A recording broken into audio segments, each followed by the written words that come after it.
Damn nature, you are in fact scary. Even without us making shit up. Greetings and felicitations, assorted children of the internet. I am the Logician, and it is On a Whim Wednesday yet again, which means it's just my excuse to do whatever the fuck I want. I'm gonna be real. And recently, I've been on somewhat of a bender with going down the rabbit hole of, well, just random clips of nature documentaries in YouTube's short section. Like, I don't know what it is specifically, just getting those bite-sized bits of David Attenborough commenting on just the weirdest freaks you've ever seen, inhabiting every fucking corner of this planet. It's a wonder none of them have become fucking Pokemon at this point, they're so strange. Like, I found out about a crab yesterday that wears sea anemones on its claws as a means of self-defense and gathering food. Like, how is that not a fucking Pokemon?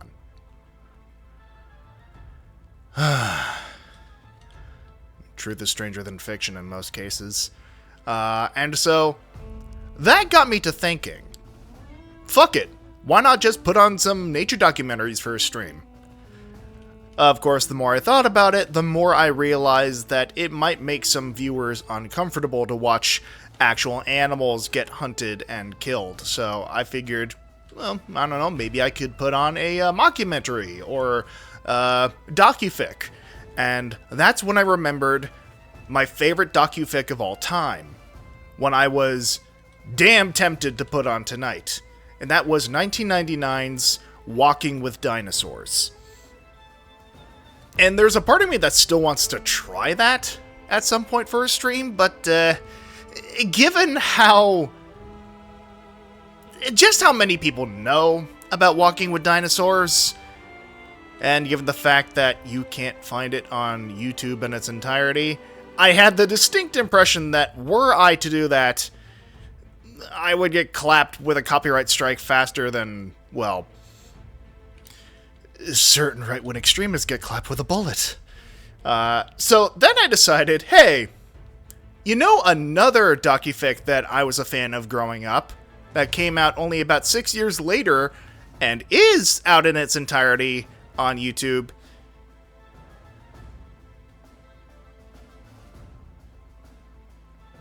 You know. Did you ever see the video about the crabs that wear sea anemone? But yes, we're going to be dipping into Alien Planet, which is a speculative look at speculative life forms from a speculative life-bearing planet. And this all brings me to the main topic of today's stream. One that I've kind of been wanting to talk about for quite some time, and it's one of my favorite little niches in science fiction as a whole, and that is speculative evolution. Now, as the name implies, it's basically the hypothetical study of how life could have evolved under various different circumstances. Often you'll see this with a number of different sci-fi series taking place on other planets regarding just how the aliens could have developed there given the circumstances of the environment. But personally, my favorite instance of speculative evolution was a book I read cover to cover over and over again to the point where I ended up accidentally tearing the cover. And that was Douglas Dixon's not Walking with Dinosaurs. Fuck, I'm still stuck on that. Douglas Dixon's The New Dinosaurs. Basically, a hypothetical look as to how dinosaurs could have developed further still had human beings not come into the picture, if that great meteorite hadn't smacked down about 66 million years ago. And just to give you an example of how creative they got with some of these ideas, like, there was a whole fucking study of a bunch of little freaks and how they could have popped up and developed given the environment as one of many factors. things that might resemble a number of creatures that actually did come about in this day and age. And it's just charming to read through. And obviously you would probably still have some things that just straight up look like dinosaurs still as we know them. But then you just get those occasional freaks that defy description, I suppose is what I meant to say. By the way, don't mind me, I'm just getting snacks for a very self-indulgent night of watching and reading here. But, yeah, this book fascinated me as a child. Just the very idea that you could imagine how evolution could essentially take an entirely different turn. And how you would have things like coevolution with predators and prey. Like how this guy over here evolved to make himself look like his favored food. And just how we might end up with something similar to the Ankylosaurus we know, but maybe a bit more fuzzy. Because, I mean, here's the thing. We know now, thanks to modern archaeological evidence, that a lot of dinosaurs did in fact have feathers, so who's to say there couldn't later become ones with fur? I love the ones that look like they should pay taxes. Oh yeah, no, absolutely. These fucking things as well. These two have got to be a couple of my favorites, just because of how Jim Henson-y they look. Like the guy in the upper left-hand corner especially, with the asymmetry of the claw. But, yeah. Basically, we're going to be looking into how life could have developed on another planet, light years and light years away, through the lens of a 2005 docu-fic, rather. But before that, I need to check out what Cochet apparently said. Cochet. Why is this your thing now? Why is it just your thing to send me shit like this? First the Mogwai and now this. I can't say that I'm mad or disappointed, just concerned.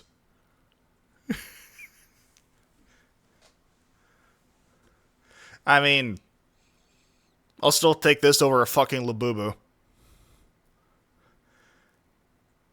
On that delightful note, I think it is, in fact, time for us to dip into the main event for the evening.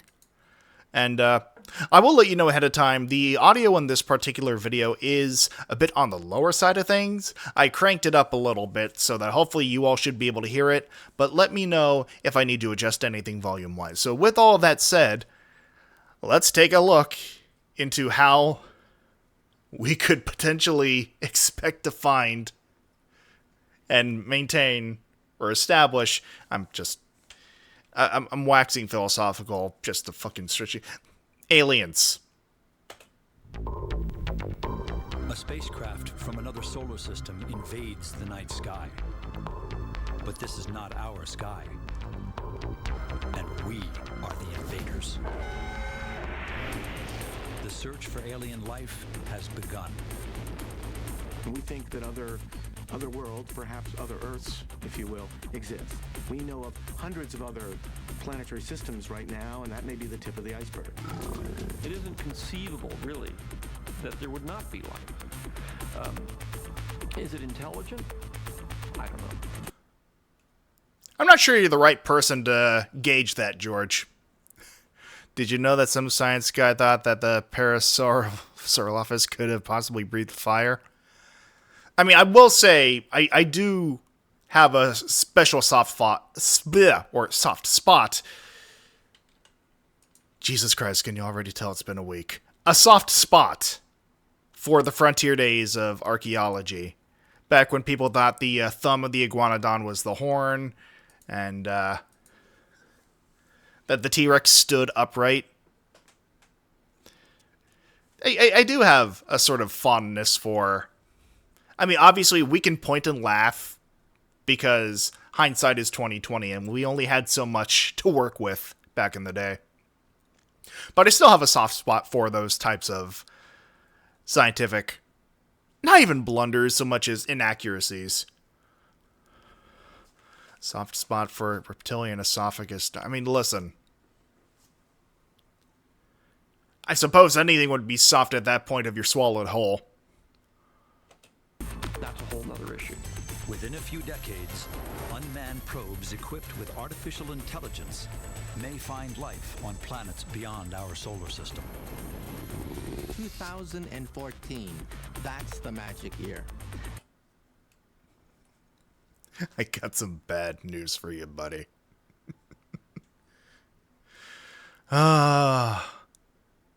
We were so optimistic about our space programs back then.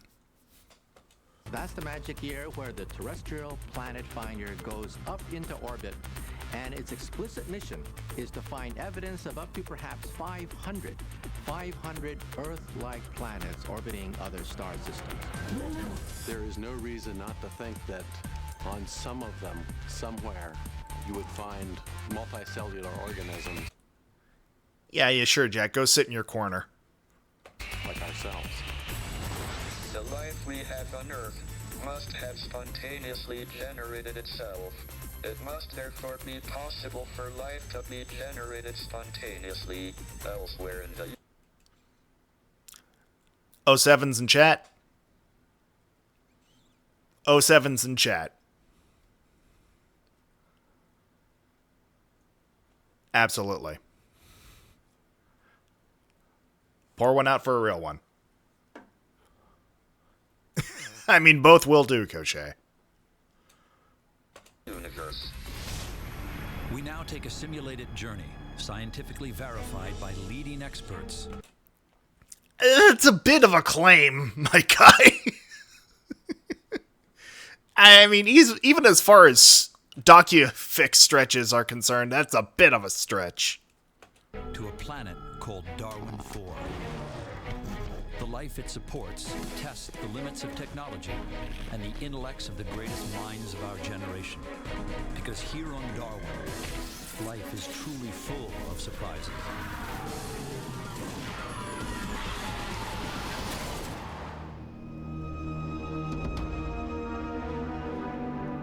Should watch the Mermaids one? I'm afraid to ask, Alex. An interstellar spacecraft named Von Braun leaves Earth orbit for a planet some 6.5 light years away. Are we ready to confront the technical challenges of a mission that will take decades to complete?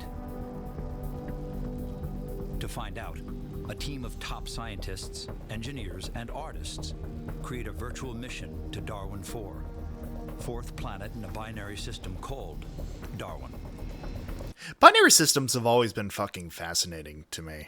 Like, I was one of those kids who, like, couldn't get enough of just learning a little bit about every science under the fucking sun, no pun intended. And astronomy was one of those fields where I was just endlessly fascinated. And when I learned that there were star systems out there that could have two stars orbiting around one another, like, that's kind of fucking beautiful in its own right. Just caught in this cosmic dance until one burns out and engulfs the other, or maybe another is just thrown out, or they collide with one another. It's this weird, precarious system that you could never really imagine how much that would impact the evolution of life on our own planet if our sun had a twin. Discovery Channel used to be educational. Yeah, it really did. And then the Ghost Finders showed up. Really short one on Mermaids of Mind Joy. I might look into that at some point, Cochet. It seemed utterly important to me that the foundation to create a world. I am so sorry, my guy. First of all, like, I love the use of green screen with this. It's been many, many years. To clarify, I have seen this before. I decided, fuck it, I'm watching it again after many years because it just felt like being self-indulgent. But I love how, I mean, bless his heart. He's got a set of fucking peepers on him with those glasses. just to pull up what I mean.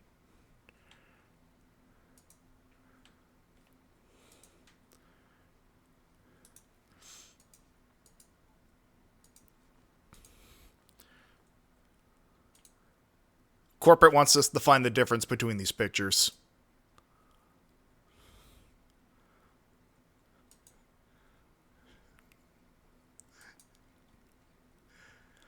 Ah, my word. I don't know what it is with just very specific glasses that just magnify the eyes that much. I mean, it's charming in its own right. It's just, oh my god, I am so sorry. Was to make sure that the world was acceptable to the science community. Then we put together a team of scientists to have a look at that concept and to make sure that the laws of physics and chemistry were all represented in that model. As we know them. We search for planets like Earth through telescopes. The Darwin 4 mission simulates the next giant step. The unmanned quest to find life beyond our solar system. Of course, this was animated in Canada. Like, another brief tangent. There's so much animation that's done in Canada that people don't fucking know about. Like, I have friends who have worked or currently work in the Canadian animation industry, and you would be fucking flabbergasted how much animation for shows on Netflix, for example, gets fucking, like, sent up to Canada to take care of. Like, I have a friend who worked on the last season of Arthur, for example. Like, who worked on some of the puppet animation and boarding and shit like that. The Von Braun is roughly the size of a nuclear attack submarine and travels at 37,000 miles per second, 20% the speed of light. According to Einstein, there's an ultimate speed limit in the universe. Mother Nature is like a cop that says you cannot break the light barrier. How fucking dare you? How dare you compare her to a cop?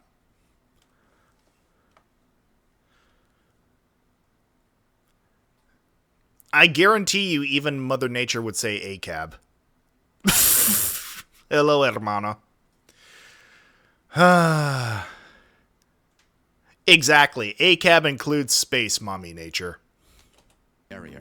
Now, the nearest star is 4 light years away, and Darwin, traveling at 20% the speed of light, will take 42 years to make that journey. The metal composite nose shield that protects the ship is cratered by collisions with space debris accumulated during the 42-year journey to Darwin 4.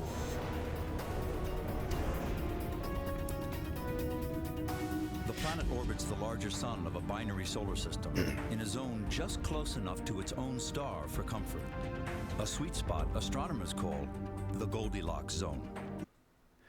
A perfect face to pause on, first of all. Second of all, it also just, it baffles me whenever I see in sci-fi, like, I mean, obviously when you're younger and you don't know as many rules about, like, astrophysics and stuff, like, anything goes when it comes to sci-fi, but it boggles my mind when I see just more and more modern sci-fi series talk about, like, set coordinates for specific planets or star systems, because there can't be set coordinates for specific planets or star systems, because they're always fucking moving.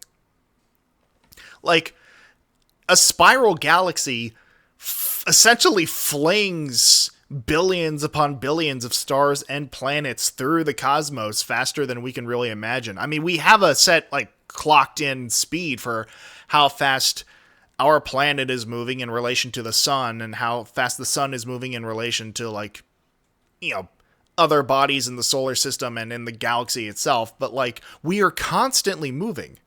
It's like saying, hey, let's make a coordinate for that island, but the island is on the back of a fucking turtle. You can't really log that shit in definitively. Not too close and not too far away, but just at the right distance that the planet can support liquid water on its surface.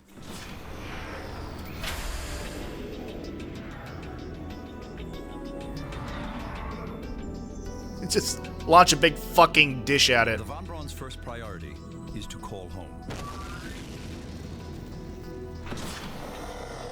A digital message will be sent through a laser beam, but the limits of time and space impose a roaming charge for long distance.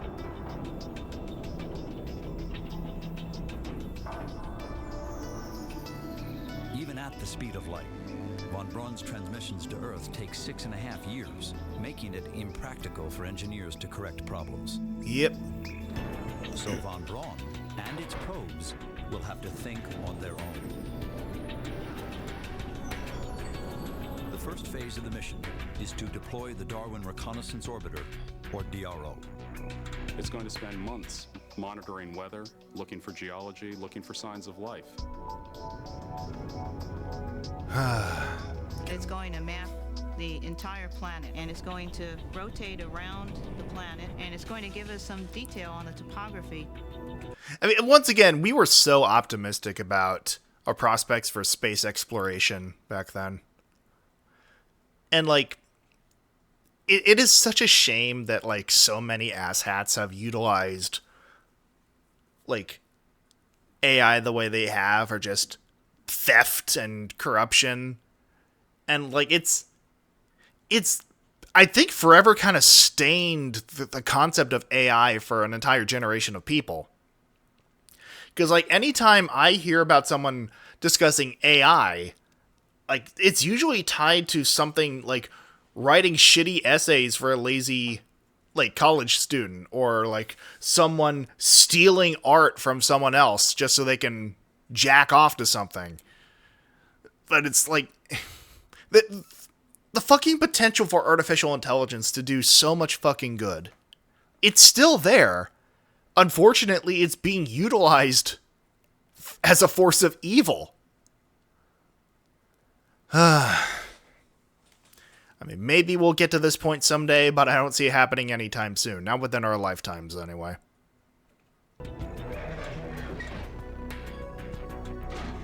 We learned a little bit about the I'd love to planet be via proven the wrong. space-based telescopes that were around Earth, but now that we're actually there, we're going to look down and confirm that our guesses were correct. So that when we put these probes down, which can only explore a small fraction of the planet, we get the most out of it.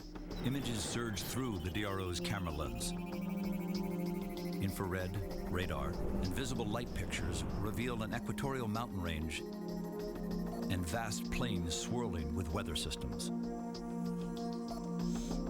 Darwin 4 has no oceans, just a small blue sea. Von Braun's computers sift through thousands of destinations before selecting the one landing site with the most to offer. It's because AI is funded by rich people and they ruin everything. Yeah, you're not wrong. Once again, late-stage capitalism was a mistake. Capitalism in general was a mistake. The Von Braun launches a probe about the size of a dump truck named Balboa, after the famous explorer.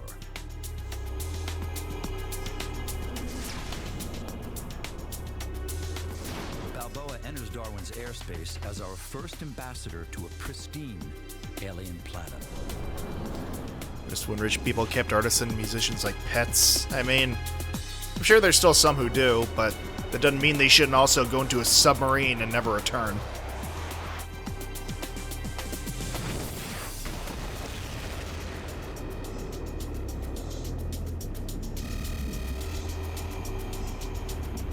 The first contact between Earth and Darwin literally falls to pieces.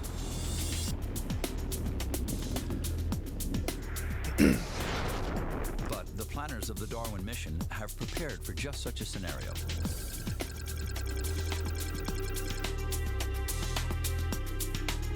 The Von Braun vehicle carries 2 additional probes.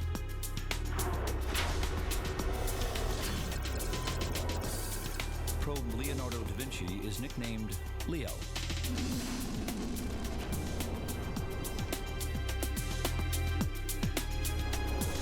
I do appreciate, by the way, in scenarios like this where, like, they're planning for a fucking space expedition or something similar, and they can only simulate how it could potentially go, that they actually show the fuck-ups to show that, yeah, no, this would not be an endeavor without its risks. I'll be honest, I'm sure even at the time, the idea of satellite to travel outside the solar system was still almost... Oh yeah, no, absolutely. Like, this was all very, like, this can only happen decades and billions of dollars in research from now.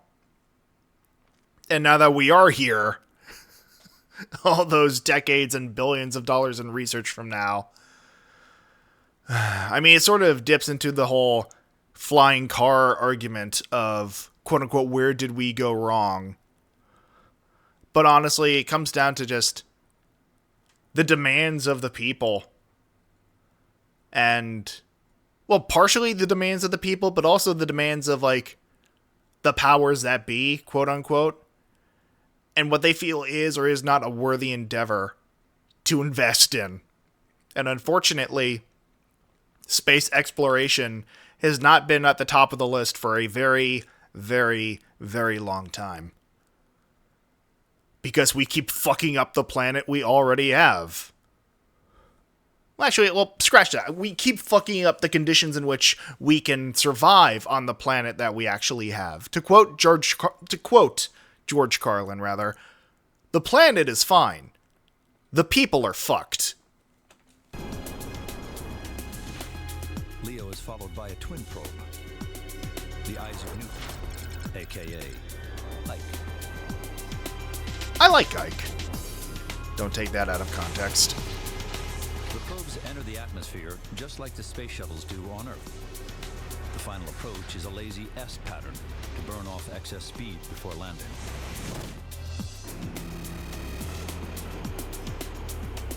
Sailing, sailing for the bounty. Whoop!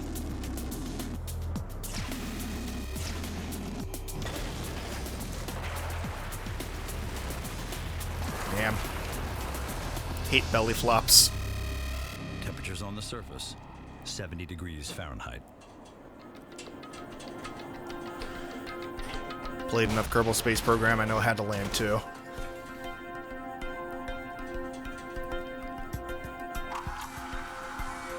I will say, I always loved the design of these probes. Leo is first to land and emerge from his vehicle. Leo's bird-like head is crammed with sensors. Driven by protocols embedded in his software, Leo confirms that Ike's landing is on track and sends a status report to the Von Braun.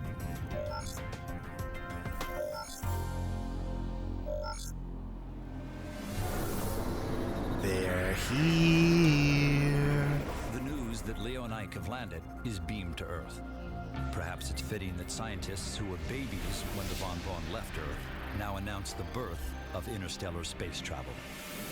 Watching these probes from back on Earth would be much like sitting in the back of an auditorium watching your child at a spelling bee where you know the answer and you're sitting there hoping that they're going to make the right decision and come forth with the right answer, but also knowing that you can't do a thing to help them at this moment. Darwin 4 has a denser atmosphere than the Earth's, and the probes would have been designed to cope with that. Now, we would have known that the atmosphere was in fact denser before we got there. The way we would have known that is by looking at the spectrum of this planet and looking at the signature from oxygen in the planet. I mean, we can hazard a guess. Because the thing is, like, she is not incorrect in that we have, like, a plethora of tools at our disposal with which we can examine and speculate the chemical composition of a number of different substances light years away from us. Like, through various forms of scanning. Because, again, our eyes can only pick up so much. Like, through the 3 cones in our eyes, we can detect, like, red, blue, and green light. And so the actual spectrum of what human beings can actually see with the naked eye is extremely limited. And so we've had to develop a number of different forms of scanning equipment to try and pick up what we cannot see from either close up or great distances. However, this is still very limited to our, once again, I need to stress this, very limited understanding of the chemical composition of the universe. We have defined our laws of physics explicitly by what we've been able to find right here on Earth. The laws of physics, might not necessarily apply the exact same way that we think they do here elsewhere. So again, we can make educated guesses, as this woman is saying. But again, that's all it is. Push comes to shove. A guess.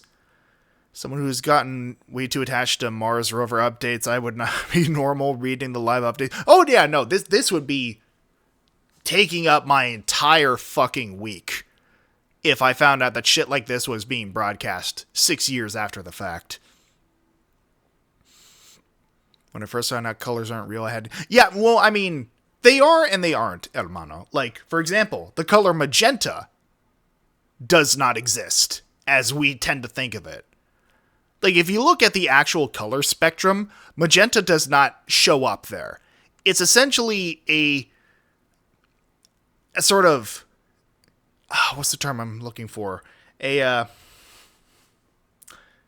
space filler color. Basically, it's sort of something that our brains hodgepodge together to sort of account for. Magenta is the absence of... I mean, yeah, there you go, Cochet. It is like sort of something that our brains made up to sort of fill the gap with sensory information we were not really able to account for. And once again, like, when you think about an animal like the mantis shrimp, which has kind of like 9 times the capacity... Well, not... That's probably not the right... But basically, we can see 3 major wavelengths of light in terms of what we're able to detect. The mantis shrimp can pick up 12. 16 cones, that is correct, hermano, yes. But yeah, like the mantis shrimp can see colors we can't even fucking fathom. Though ironically enough, supposedly they actually have trouble seeing the colors we can see. So yeah, our entire existence, the ways in which we define ourselves in relation to the environment in which we were reared, is entirely based off of, essentially, the human body equivalent of radar. It's not the full picture of what reality is. We are given tools upon birth that can give us a rough estimate as to what reality is, and then we shape our environments based on that. I mean, they really weren't stretching too terribly much in Persona 5 when they said that reality is a product of cognition. Appreciate being born a human with color perception, though it looks pretty... Yeah, no, I mean, that is very much something to appreciate. I am curious as to whether or not we will ever be able to develop ourselves further through the means of artificial enhancement or other means to the point where we can see what other species are capable of seeing or otherwise experiencing through other senses.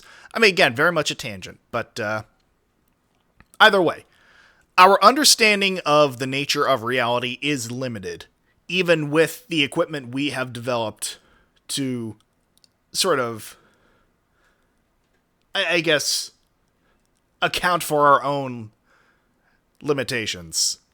Oxygen signature would have been so broad, we would have known there was much more oxygen there in that atmosphere than we have on Earth. Well, today, our awareness of the universe has expanded, exponentially, really.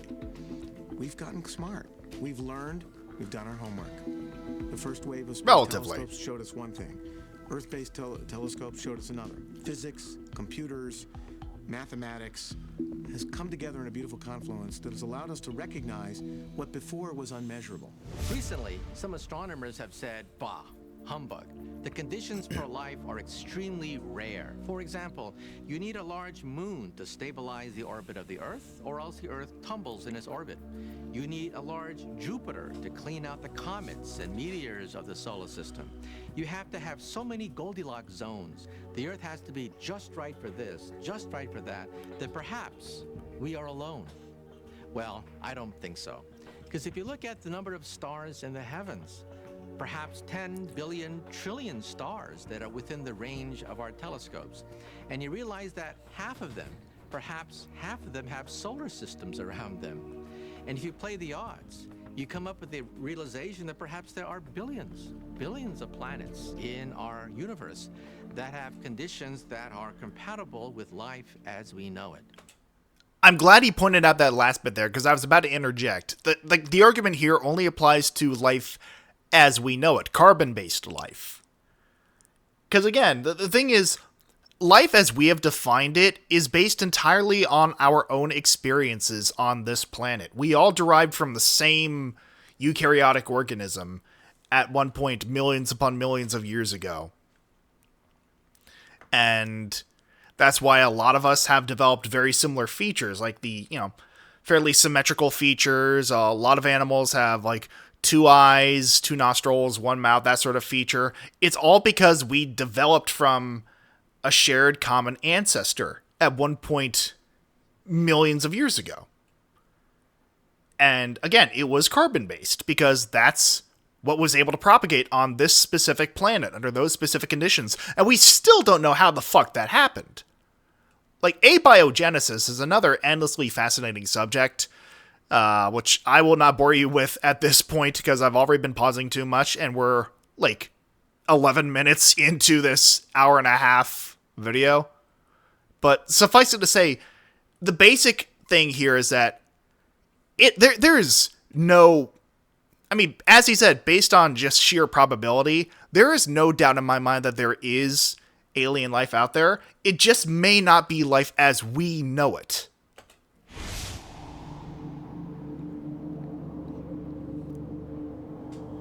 Leo's first assignment is to recon a region studded by tall, mysterious, gourd-like structures.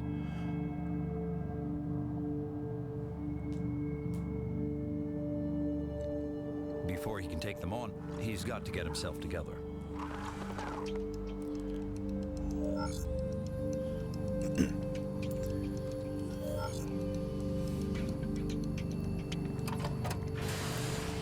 Chat, shut up. The atmosphere is drenched in water vapor, a free source of hydrogen, which Leo converts to inflate a large bag on his back. It's covered with photosynthetic solar panels. The array turns a green hue as an algae-like material within the cells generates energy from Darwin IV's 2 suns. That's why, chat. That's why. I will say, something I appreciate about this probe design, it reminds me a lot of the aliens from Fifth Element. Like, the big old honkin' hunchback guys with the tiny heads.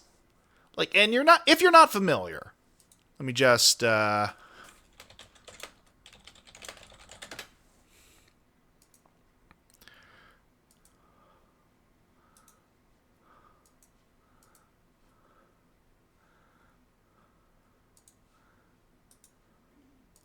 see.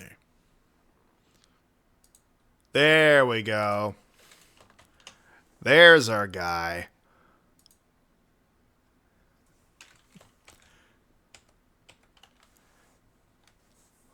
Like, they're just so endearing.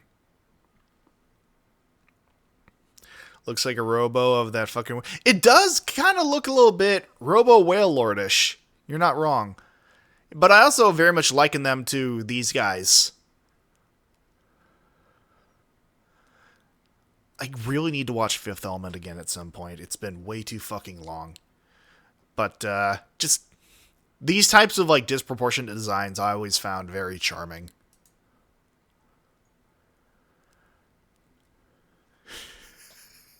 Mom, I frued up. Alright, anyway.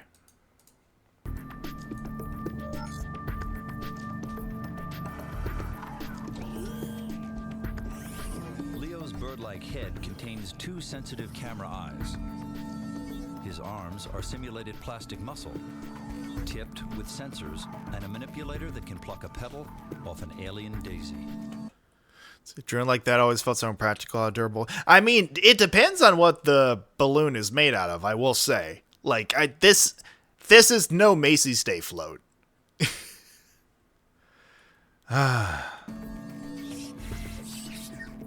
Thrusters on pivots push him along at a top speed of 30 miles an hour. Leo senses movement in his side-scanning radar.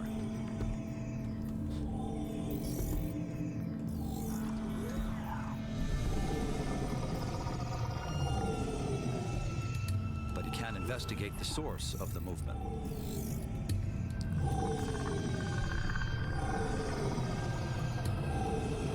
His artificial intelligence isn't programmed for it at this point. Hey kid, I'm a computer. Leo's first priority is finding his yellow-tailed brother. While physically identical, Ike and Leo were created with complementary personalities. Ike is safety conscious. Leo is inquisitive and programmed to take risks.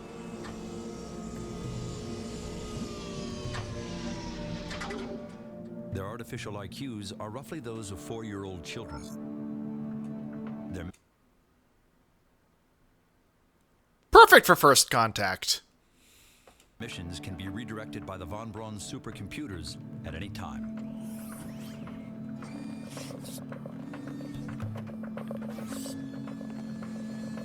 Assisting them are mini probes, like this spider. Just a funny little guy. It's designed to explore places too tight or dangerous for Leo and Ike. The data they collect is transmitted to the von Braun for analysis. Camera discs serve as high-speed scouts.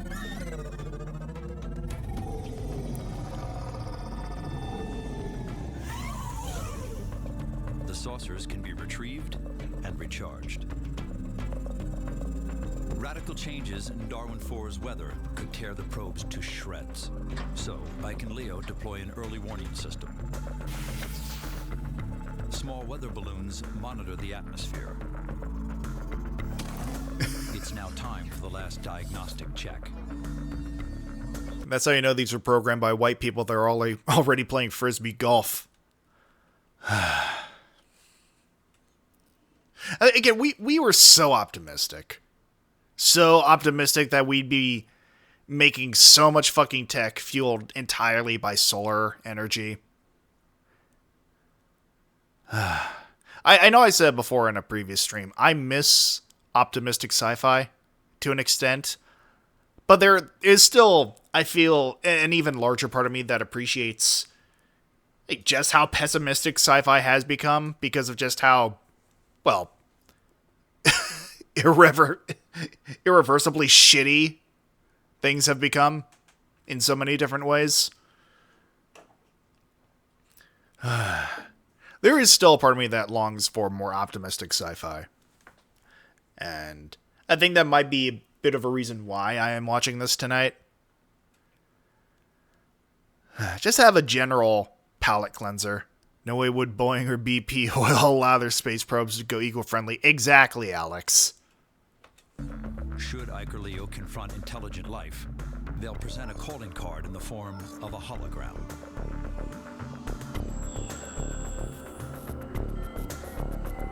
Number comprehension, images of our galaxy, solar system, the Earth, and the human species are offered as an interstellar handshake. Leo has sensed something again.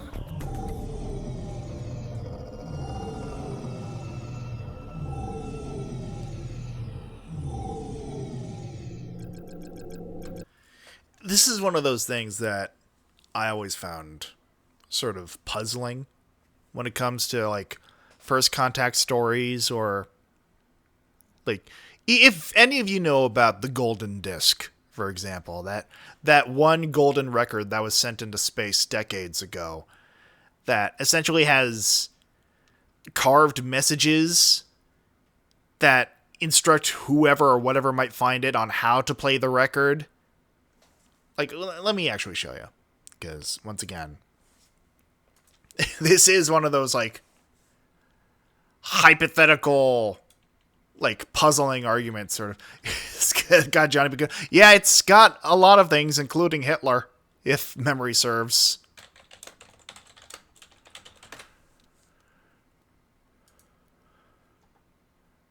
Ah, yes, the golden record of Voyager.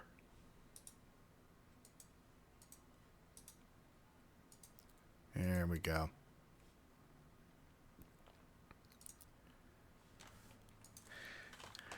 This was launched into space decades ago. And these etchings here are supposed to be instructions on how to play the record. Basically using the imagery of a hydrogen atom to sort of imply just numerical sequencing, if I remember correctly. And then the other round shape as sort of like how to place the pin.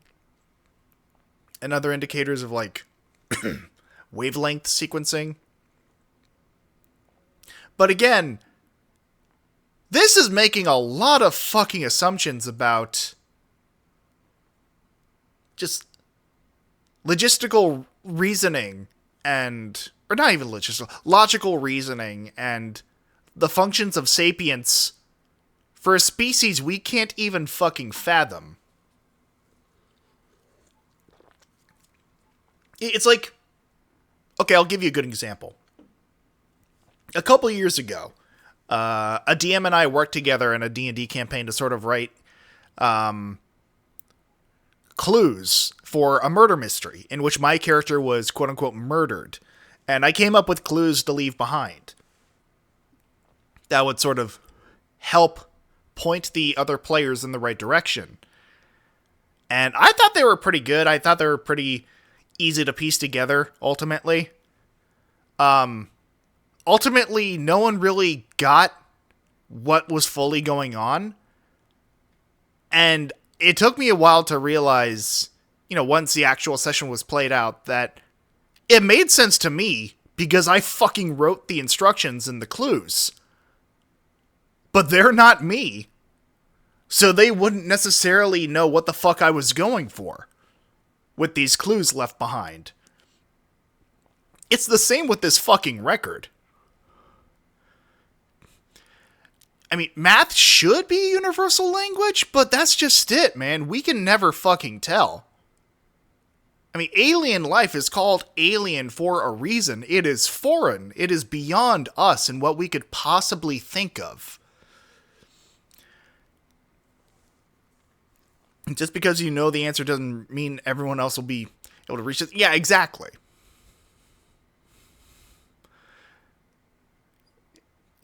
I mean, that's it. Again, if they don't have a concept of numbers in the same sense that we do.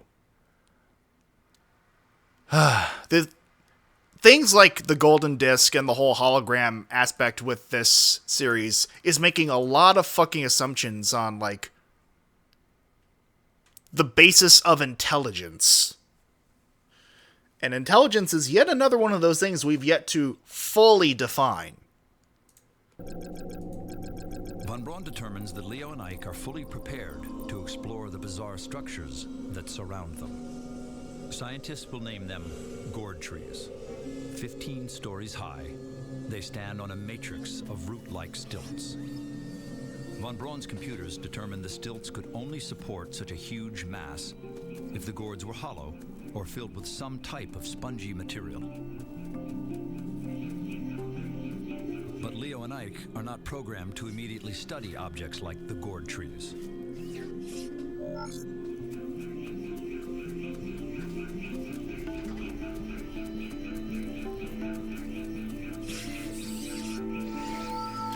Some astrobiologists predict the only alien life forms we may stumble upon are microorganisms, and the probes are designed to study them.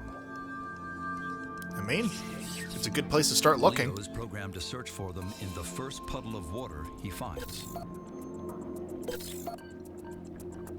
A microcosmos of single and multiple cell life forms fill his sensors.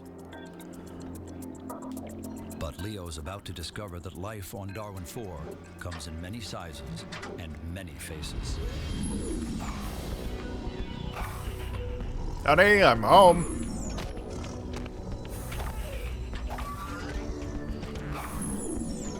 This life form is roughly the size of a T-Rex.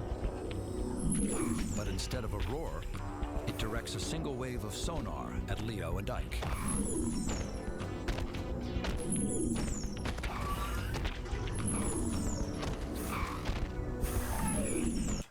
I will say one of the things I will applaud this documentary for is the alien designs.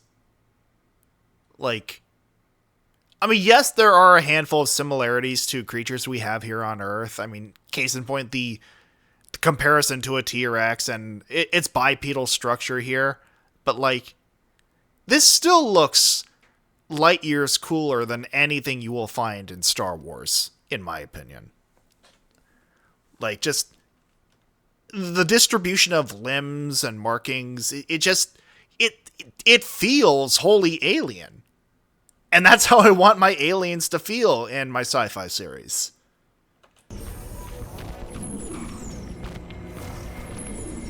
Darwin 4 has dealt the mission a wild card. The probes are in the middle of an extraterrestrial Serengeti, and it's a whole new game. The discovery that Darwin 4 is not just a planet capable of sustaining life or had life at a simple level on it. In fact, had why isn't it just a dog with an ice cream cone on its head, right? Multicellular biosphere. Why is it not just woman but blue and with tentacles for hair? The greatest discovery in the history of mankind. We can almost be certain that life that we find on another planet... Yeah, and at that point it'd be cultural appropriation, Cochet. ...from the life on Earth. The arrow tongue is a remarkable large predator. As far as we can tell, in terms of the land-living predators on Darwin 4, it's the largest one we got a record of. So when we look at Darwin 4 and look at an organism like an arrow... Breaking out their acting chops for their evaluation of this dog. ...like a Tyrannosaurus rex, we've got two different evolutionary pathways, starting out with different raw materials under perhaps similar circumstances, and we end up with these two organisms that in some ways are very, very similar, and in other ways are extremely different. We really need to examine the entire food chain on this planet, from the very smallest animals up to the largest, to get a sense of what does Earth and Darwin 4 have in common. When we left Earth, we would not know anything really about Darwin 4. We would know some very broad things, but we wouldn't know if the surface was covered with water.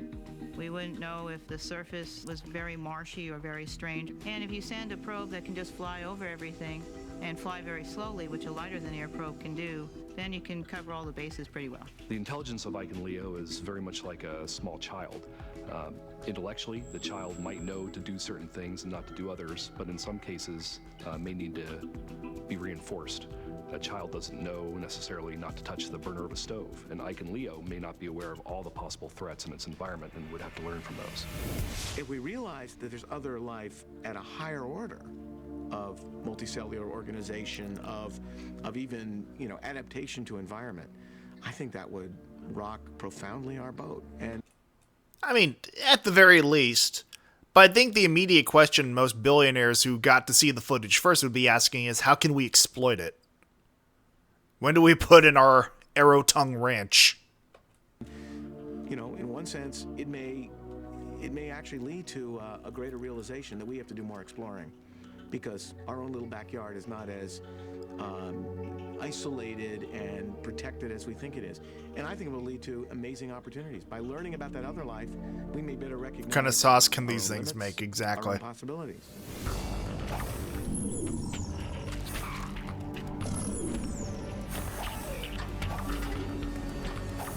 The world is, in fact, a lot smaller than it used to be.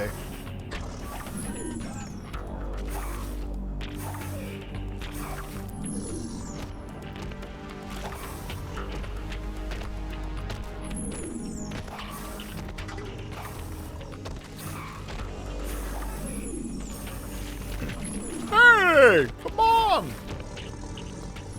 Its eyesight may be less evolved than large life on Earth. So using sonar could be a more accurate means of locating objects around it, like Leo and Ike.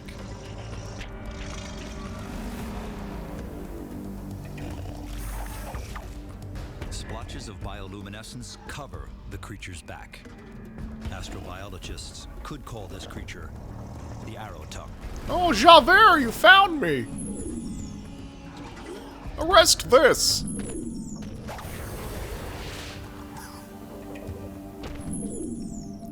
The arrow tongue determines the probes pose no threat and turns its attentions elsewhere. It do be looking a bit like an ass blaster. You're not wrong, Alex. I gotta watch the fucking Tremors movies again. That's another thing I gotta watch.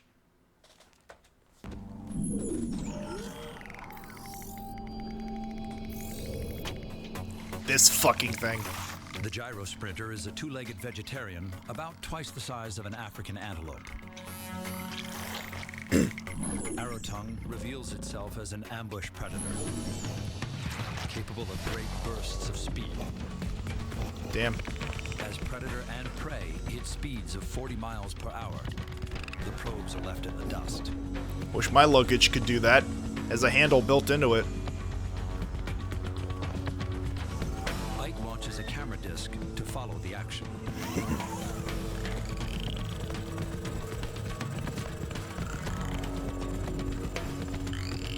This reminds me so much of, like, those early experimental 80s and 90s CGI shorts when they were just fucking around with the physics engines and what could be done in terms of, like, making early primitive CGI models move.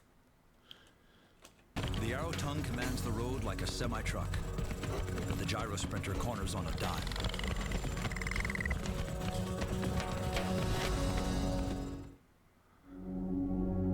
Night falls on Darwin 4. Scattered bands of bioluminescence rake the surface like some kind of alien landscape lighting. Okay, but hold up. Would night fall on a planet in a binary system?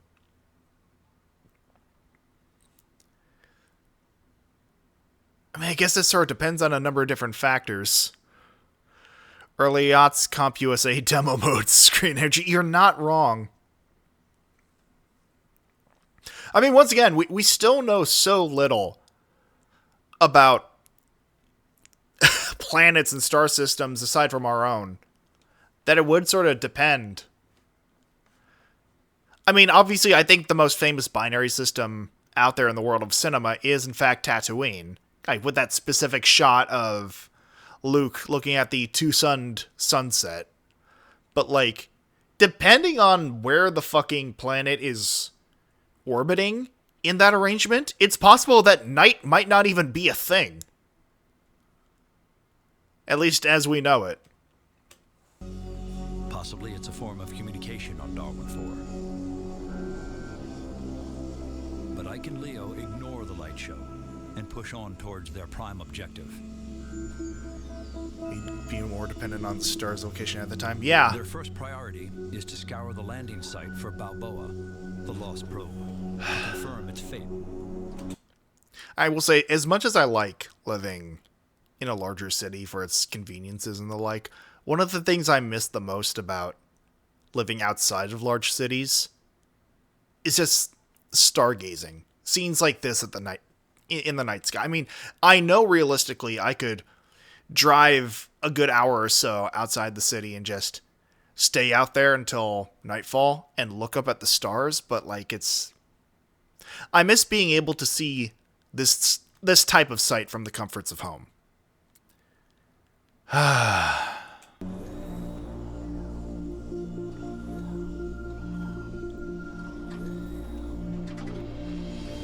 Darwin mission now depends on just 2 intrepid probes with the intelligence of preschoolers. When November ends. Images of the Balboa and of large life forms taken by Ike and Leo are evaluated by the von Braun. Its supercomputers now make important adjustments in the programming of the 2 probes. The probes are directed to split up.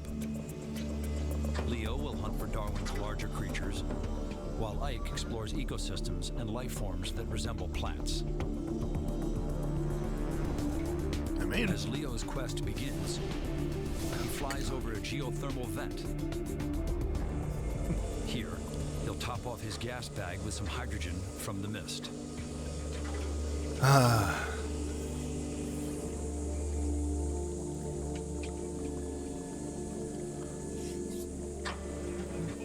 But even during a pit stop, a good probe keeps exploring. Life on Darwin 4 never stops either.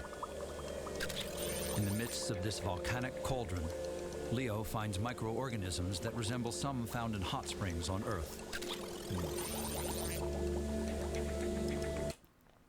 I mean, that's another fascinating thing about life, man. Like, even on the microscopic scale, like, life can propagate in the most unlikely of places. I mean, yes, obviously, the big one everyone likes to point out to are tardigrades, water bears, and how they can survive being dehydrated, being flung into space, all that shit. And yes, that is fucking fascinating in and of itself. The fact that we can get life forms in scalding hot volcanic vents, like that's a level of extreme you have to fucking admire. That's shit that has been going on long before multicellular organisms were even a thought in anyone's mind. They're also cute. Oh yeah, no, tardigrades are cute. Absolutely.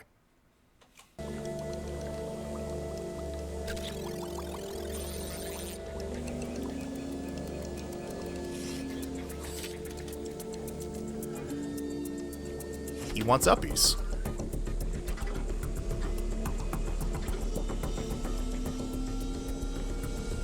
Yeah, never mind, this is just in Yosemite or wherever the fuck. As Leo looks for big game, his twin probe, Ike, explores a small, isolated forest. Because they had to get some live action shots somewhere.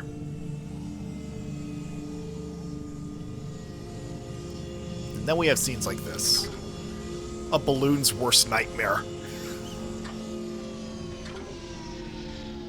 The floor is covered with stickball plants. Part sponge, part virus.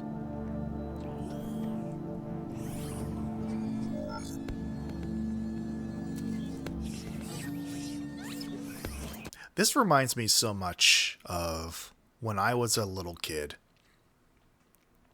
And I would find those little... I forget the specific name of them, but these little, like... I want to say, like, gall fruit or something. I know that's not what they're called, but basically these little dried out fruits that would be so satisfying to, like, open up or crush, until it was pointed out to me that wasps lay their eggs in that shit.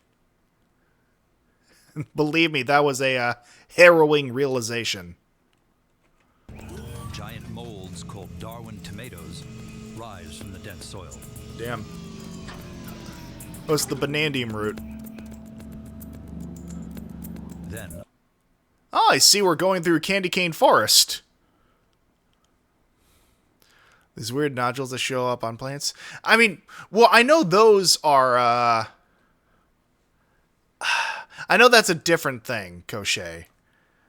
I unfortunately cannot remember the names of those, but I know that they are essentially tumors that grow on trees. But no, what I'm thinking of specifically... You know what? It would probably help if I actually... Let me see here.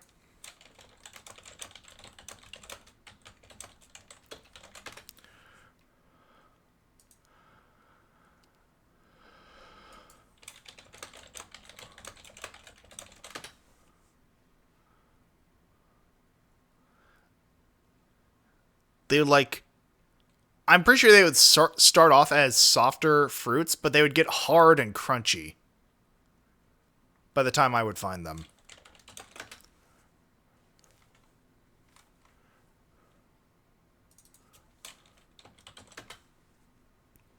Let me see if I can find...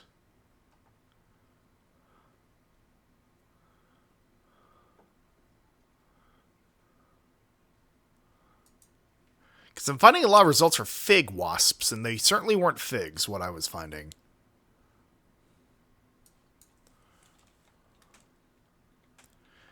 I believe there was some sort of parasitoid wasp, yes.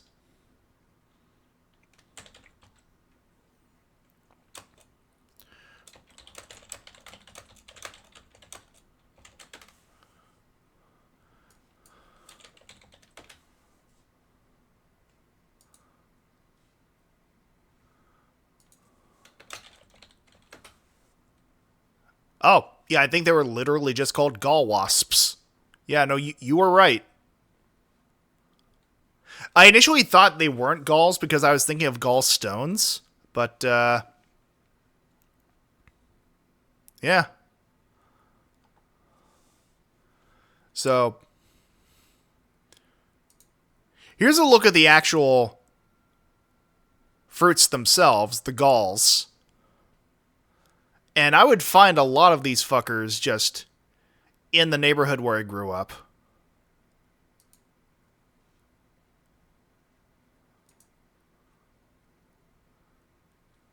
And they would just be chock full of wasps. Like, not the ones I would find necessarily, but like, supposedly. Parasitoid wasps would lay their eggs inside of them. That's what those, like, ball tree things reminded me of. Before we got to Candyland over here. Did I ever try and eat one? Thankfully, no. They just looked unappetizing in general, like fruit jerky.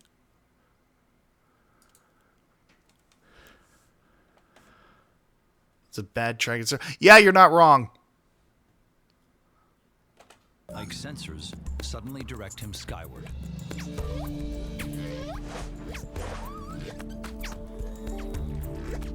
You know?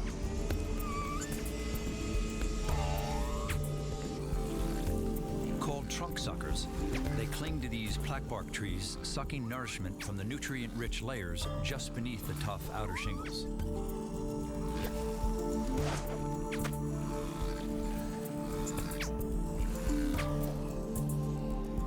It's here that the mission reaches another milestone.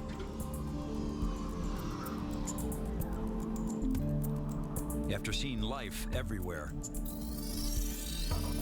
Ike gets his first glimpse of death on Darwin 4. I mean, can't really have one without the other. What?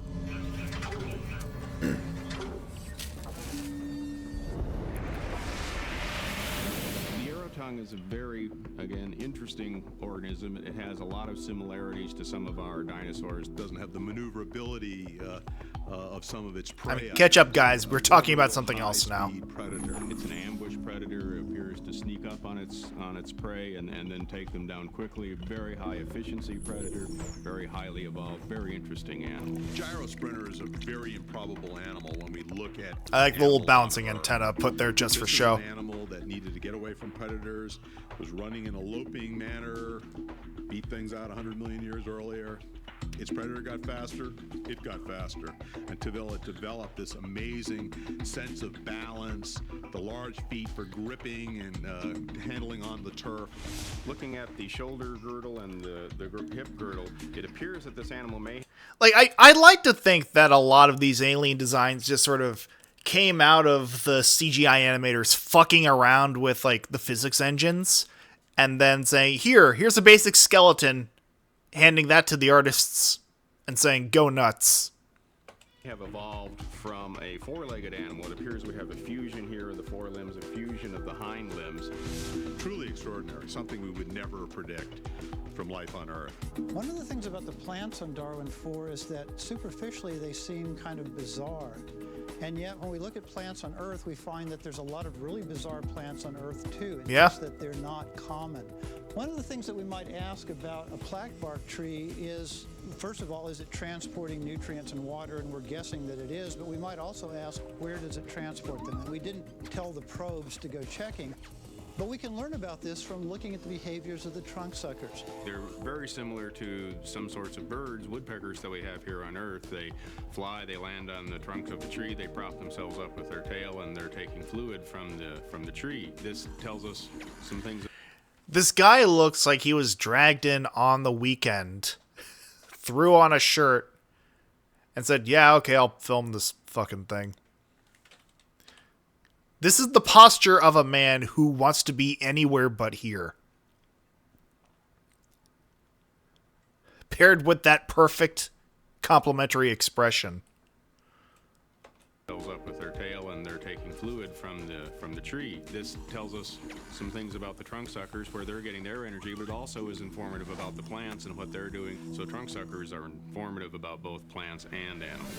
If you look at the diversity of what species look like on this planet, nature has come up with better things than our best science fiction artists and people try to conceive what a foreign species would look like.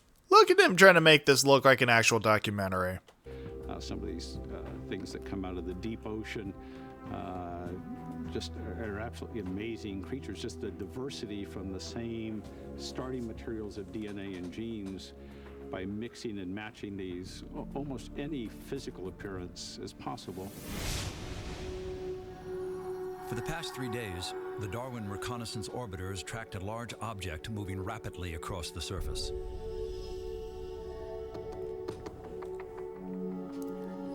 Studies indicate it's your Leo has mom. been ordered to investigate what mission scientists call an object of interest.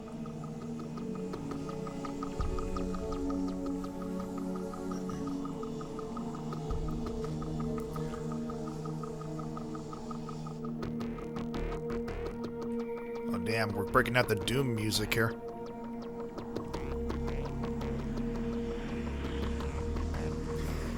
It is interesting to me, like, how many of these environments they decided to make just JPEGs, how many of them they decided to fully 3D animate, and how many of them they just sent a drone over a fucking, like, sulfur pit with. As it turns out, because that is a static image. Like, if you look here from the previous shot where I rewound from, those clouds are not moving.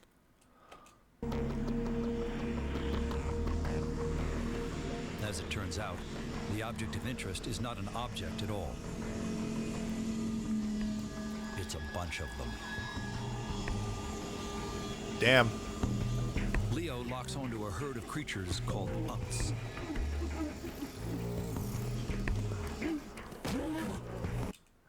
I see we're going by Pokemon rules here.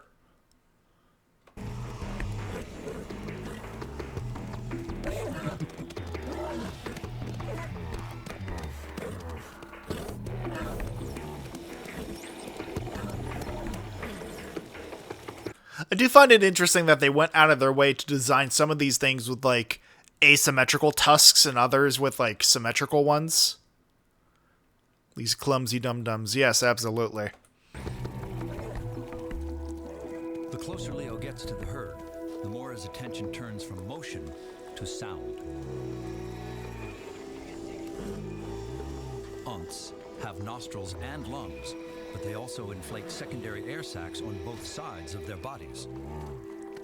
Unks are named after the sound they make when they exhale through their dorsal vents.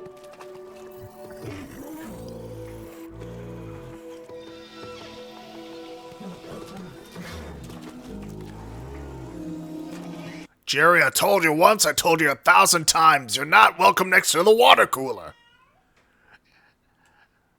Alright, now Greg, tell me, who do you think killed Laura Palmer?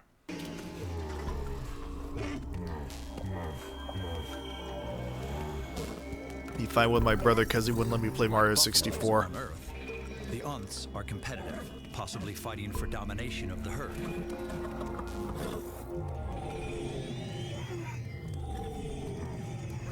Something spooks the herd.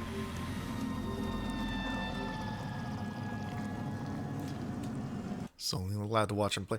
You know, funnily enough, I had a similar dynamic with my sibling with Super Monkey Ball.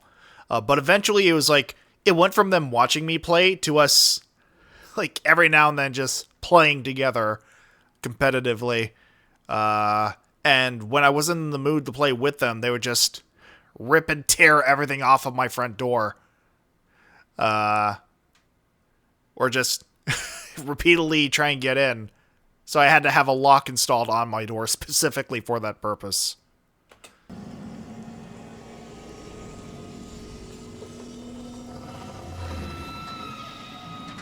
Leo senses movement nearby but can't get a fix. His sensors are simultaneously scanning in all directions, looking for the strongest signal. The newest input comes through Leo's microphones. Also, I love how the sound is literally just an elk call. Like, I can't wholly blame them, because elks sound fucking weird. Like, a lot of people just see deer and elks as these sort of taciturn, four-legged animals. Like, because a lot of us don't get close enough to actually hear them make sound. But when they do, they sound fucking horrific. Damn good thing you weren't Oh, Jesus fucking Christ, Cochet. Sound like men witnessing the death of their entire... Yeah, a little bit. Real anime protag shit. A pair of bladder horns compete. You know, I guess it makes sense now that they used elk calls with these fucking... What are they called? Bladder horns? Yeah.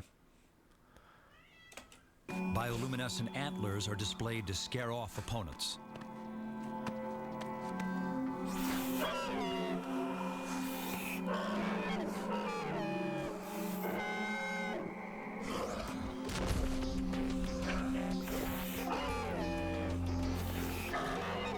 The racket from this jewel might have spooked the Unts.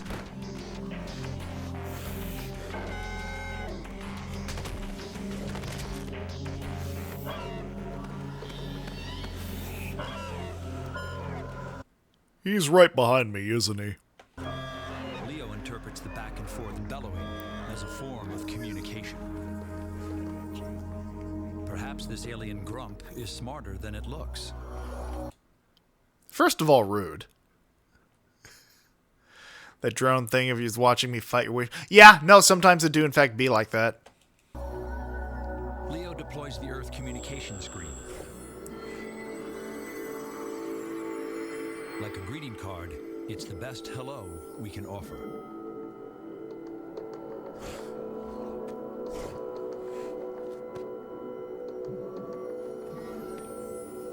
But if the bladderhorn is saying anything, it's probably telling Leo to get lost.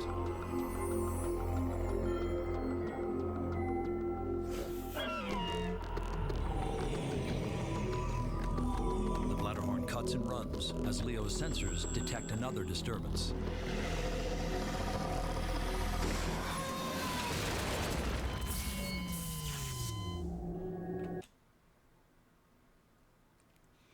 O7's chat for Leo. Once again, pour one out for a real one.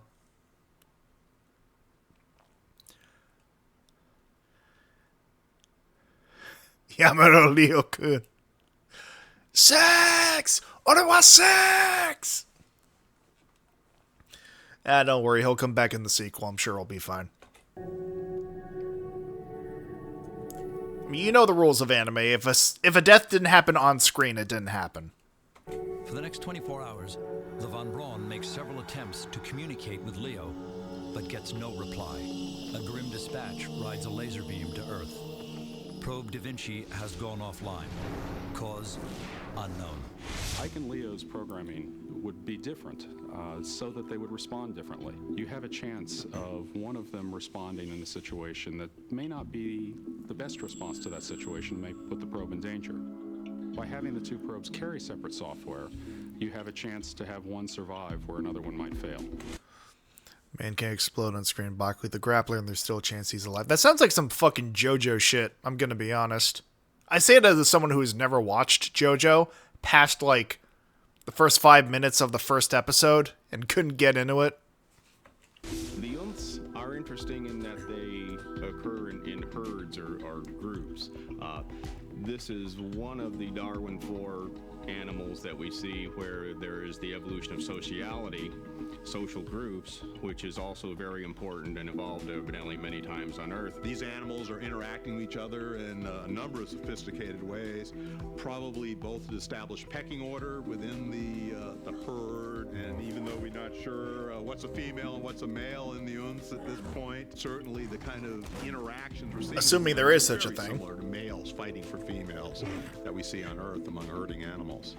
The bladderhorn is a very interesting animal for a variety of reasons. One thing that's a bit unexpected is that the bladderhorn is the only animal we've seen so far that in fact appears to use sound as a major means of communication. It's taking some of the features we would expect to see, that is, display features. Tough guys look like Ben Affleck's attempt at a scary face in Beetlejuice. Yeah, you're not wrong. That would be used in competition. We see these... What do you think of this? Nice fucking model! animals interacting front to front. Probably these horns with the bladders are fundamental in the way they interact with each other. When we do make contact with an intelligent life form, they may be descended from predators. Take a look at our animal kingdom. We have foxes, lions, and tigers with stereo eyes to the front, and then we have rabbits and deers with eyes to the side. That's because the predators have to zero in on the prey. They have cunning, they have stealth, they know how to ambush. While if you're a rabbit, all you have to do is know how to run. So which is more intelligent, the fox or the rabbit? Well, obviously, the fox is more intelligent than the rabbit. So chances are, when we meet intelligent life forms in outer space, they're going to be descended from predators. Again, making a lot of assumptions, my guy. Like, first and foremost, the reason that prey animals do have that orientation of the eyes is so that they can always be on the watch for predators. And it's an evolutionary adaptation that allows a good number of them to avoid predation. So I don't think it's outside the realm of possibility that prey animals could evolve another form of intelligence. I mean, also look at fucking dolphins. Dolphins have eyes on either side of their head, and yet they are among one of the most intelligent species on the planet. I'd have to double check the orientation of eyes on, because I'm pretty sure that cephalopods also have eyes on either side of their head rather than directly forward. And cephalopods are again among the most intelligent life forms on the planet. Dolphins are also the most cruel. Well, that also seems to be a form of indicating intelligence as well. Again, as we know it. And again, the ones defining intelligence in this case are a bunch of cruel motherfuckers. Flame recognize flame, you know? Unless he resumes transmitting again, Leo is virtually an invisible dot on a vast alien landscape. Leo's twin probe, Ike, soldiers on. He finds another pocket forest, the living remains of woodlands that thrived until Darwin's oceans evaporated and the climate changed. Supposedly.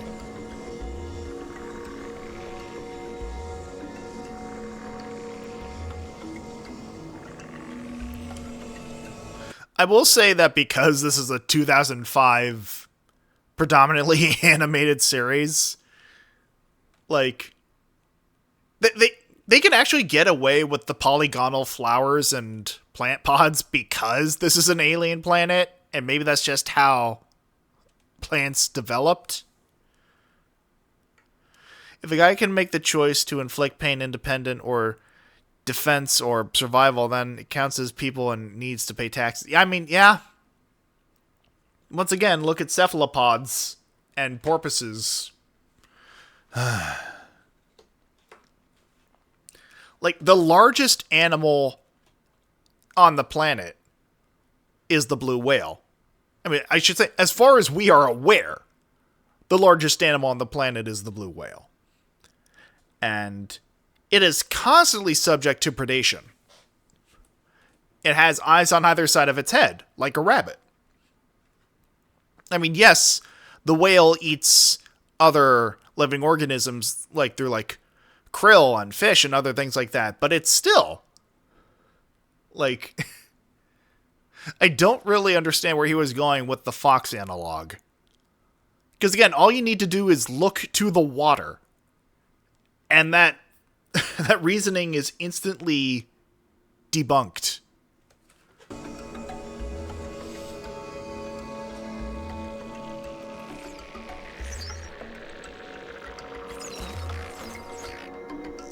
As Ike begins to scan the trees, his sensors pick up something new, lurking on a high branch of a plaquebark tree.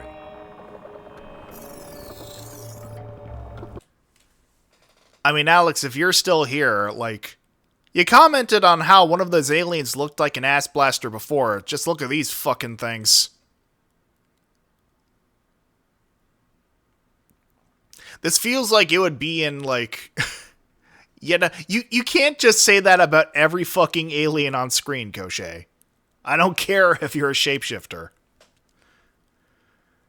But, you know, this absolutely feels like it belongs in a Tremors movie.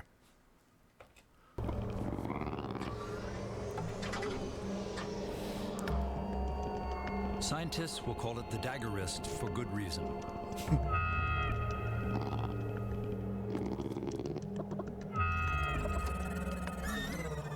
When Ike launches a camera disc, the dagger wrist is not interested in posing. Understandable, have a nice day. I wouldn't want TMZ on my planet either.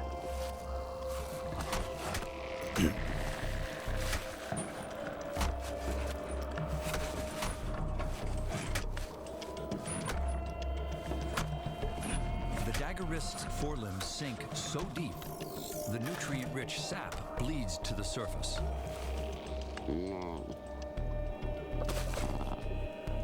So talented.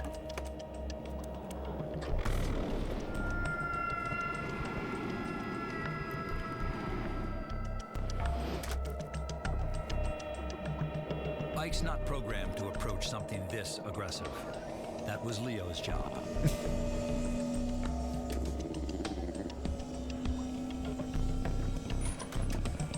This is literally the alien equivalent of, hey, I'm walking here.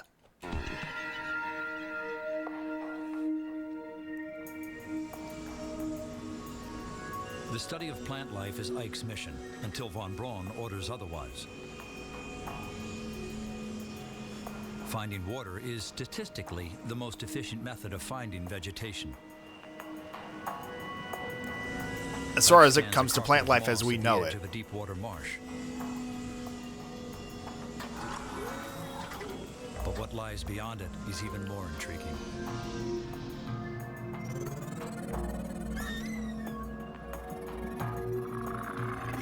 Ike surveys 3 odd mounds covered with saplings.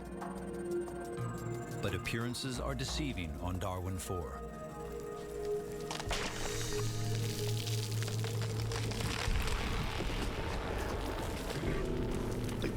This is just the fucking Torterra scene from Detective Pikachu.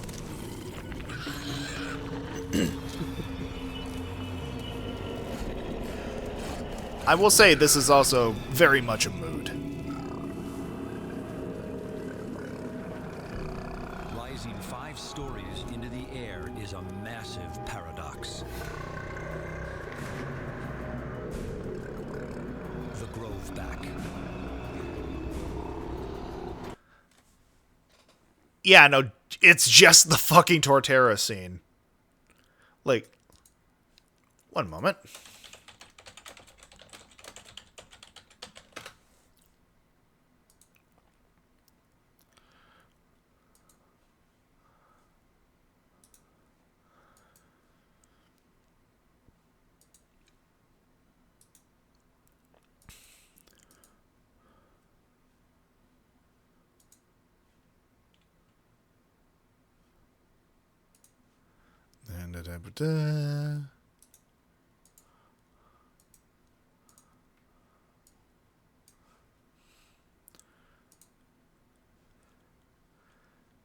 Once again,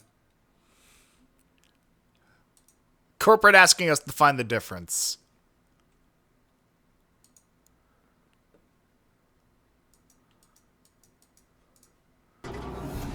Grovebacks bury themselves alive for long periods of time. They're not hibernating. They're feeding. Grovebacks absorb nutrients from the soil through the skin of their underbodies. When the ground's depleted, they move on in search of new feeding areas. Damn, for free, my guy? Groves of trees sprout from these immense creatures. The groveback provides them water from its spongy tissue. The trees inject sugars into the groveback. Just enough juice to jumpstart these titanic walkabouts on Darwin 4.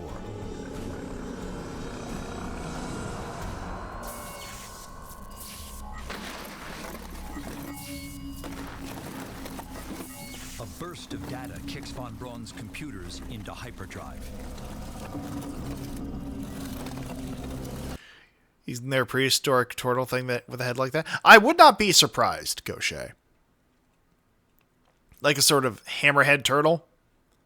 Again, would not be surprised in the least. Life on this planet, especially prehistoric life, is fucking mind-boggling.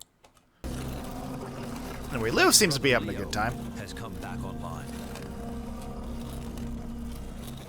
If Iker Leo were to come back after having gone offline, the first thing you'd want to know is why. They'd need to send you some information. What caused the reboot, anything they could tell you, as well as, if possible, have saved some data from just before the problem so that you'd be able to see what was going on when the problem occurred, and then their response to it so that you could start trying to figure out what had happened. The Groveback is the most massive animal that we have a record of on Darwin 4. I love you can tell how early aughts this animation is from the fucking anti-aliasing on the trees on its back. His tremendous size supports my own theory that I've put together on these animals, and I think shared by some other scientists. They have a much lower body density. The size of our Groveback far exceeds the mass of any of our dinosaurs that we have records of living on Earth. My first impression on the dagger wrist is that this is a very large praying mantis. It has a limb configuration that is reminiscent of the forelimbs of a praying mantis, although the dagger wrist uses them to climb trees, which was very interesting. Moving by gliding is very interesting. This is a rather large animal. The membranes involved in producing the lift for the gliding appear rather small. We have to remember that the gravity on Darwin 4 is less than Earth, and we also have to remember we're gliding through a thicker atmosphere, so the dynamics are going to be different. People ask me all the time, why should we care about discovering new things? Really, Jack Horner? Is that the question people ask you all the time? Nothing about pies, huh? Nothing at all. This man lives a cursed existence, and he's just trying to make the best of it. If it isn't applicable to us, if it doesn't put food on the table or gas in the car, why should we care? Looks like a side character in It's Always Sunny. You're not wrong. Specifically how depressed he looks. Like, chronically. Which is only complemented further by the bright fucking colors of his shirts. And all I can say is that, if you're not curious enough to want to know the answer to anything you can know, anything we can discover, then you're not human. Damn, okay. Gatekeeping, are we? So let's see these turtles. Interesting, Koshai. Can pop these on screen.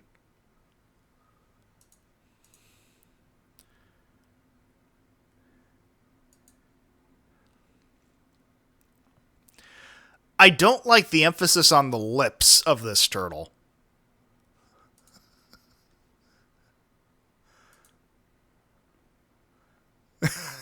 It looks... you know what? I'll show you what it looks like to me.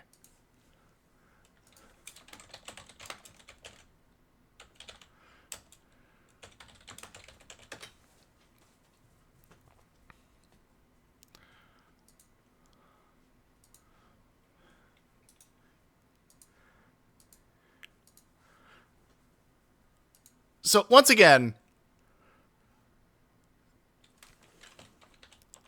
zooming in here,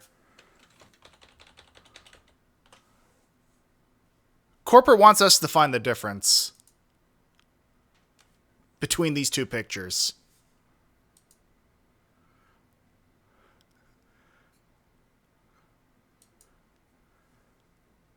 I'm not finding it. Would it kill you to be nice to the elderly? You know what? At this point, it's them or me. The Von Braun has picked up a signal from the lost probe, Leo. Ike is sent on a mission to find his twin, but his search has barely begun when Ike encounters a pair of Darwin IV's greatest predators on this alien planet. I think statistics would say life is a cosmic imperative. I personally believe, from all the observations that NASA has offered humanity for the last 50 years, suggests that the environments could be there. We now recognize potential habitats on Mars today that you could insert Earth life into and have it potentially be sustained. This is amazing.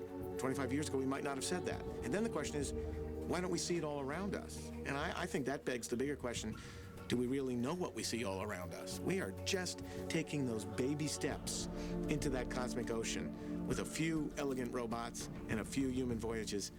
We've barely left the cradle. I mean, once again, to quote George Carlin, we're barely out of the fucking jungle. Like, what we are is semi-civilized beasts with baseball caps and automatic weapons. I miss you every day, George. Miss you every fucking day. Though, to be honest, you're in a better place than the rest of us.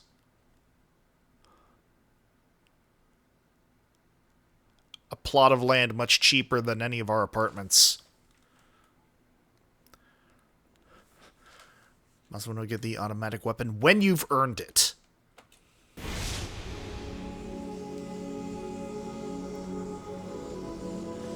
As von Braun tries to get a fix on Leo, his twin probe, Ike, moves deeper into the foothills of Darwin IV.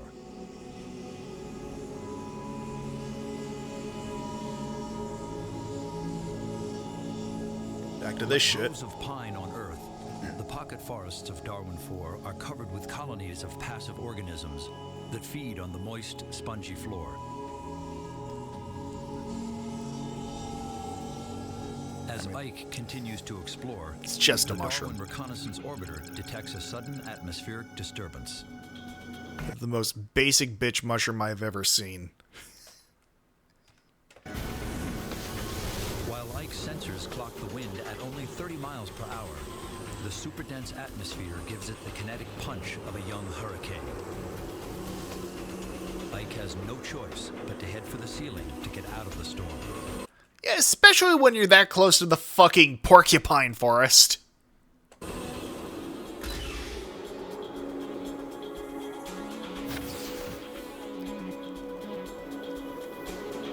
Ike fires a salvo of weather balloons to sample the currents of the unexplored upper atmosphere. This video brought to you by Bad Dragon, apparently. Unlike the Earth, where storms are fed by great oceans, Darwin IV's airspace is a shifting maze of thermals rising from hotspots created by the two suns. The power of passing storms present a new and potentially lethal threat to the mission.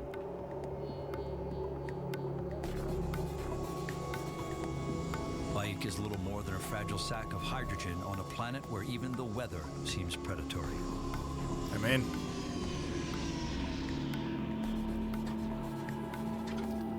but for now, it's back to the business of discovery.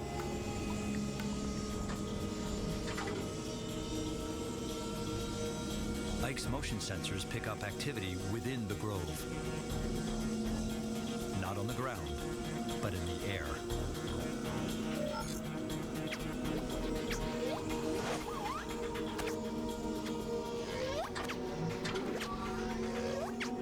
The link between a deadly hunter, its prey, and the blackbark tree suddenly unfolds. I love how casually, just how fucking casually, this motherfucker was just lounging on this tree branch. All alone on a Wednesday night? God, you're pathetic. The Dark King of the Pocket Forest fills in the missing pieces of a predatory puzzle.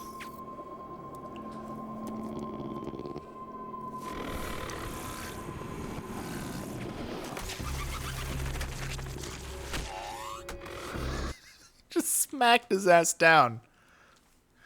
Like, look at this fucking creature. Armed with 2 fucking pikes at the tip of each arm. Like, a jaw that can completely dislocate to the point of being its own independently moving appendage. How do you imagine he kills his fucking prey?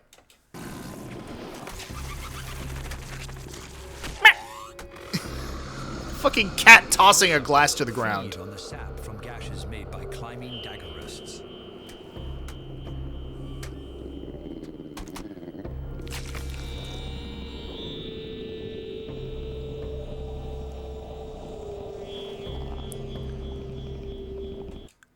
Hey, do you mind? This is a sort of like 2-person activity here. Occupado? Ike's data confirms that dagger wrists extract the pre-digested material from the corpses of their prey. Just bapped him down. Gruesome, but energy-efficient survival strategy on Darwin 4. The weather on Darwin 4 is puzzling. 130 days have passed since Ike began his survey, and never once has it rained.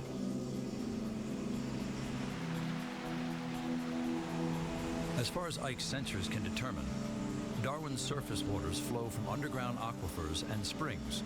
That might explain why forests can only exist in small pockets.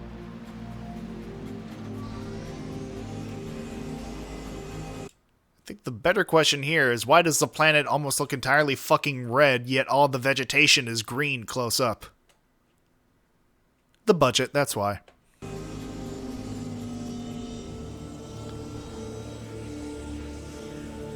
Ike takes his survey to a high meadow where his side-scanning radar detects some new blips. I mean, to be fair, water itself has no color, and it's only blue because of the reflection of the gases in our atmosphere, so... Looking at the red sky here, I suppose that does account for that.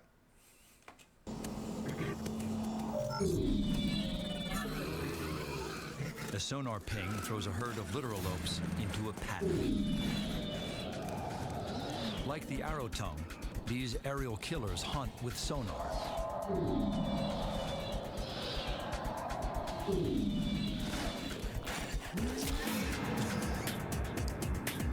Alley-oop. I love the orientation of this thing, by the way. Just like has the convenient like placement of jet engine like organs on its wings. I mean, sometimes speculative evolution is just more fun and fantastical than actually thought-provoking. This is literally just, how do we turn a plane into a bird? No creature on Darwin 4 is safe from the lance of the flying skewer.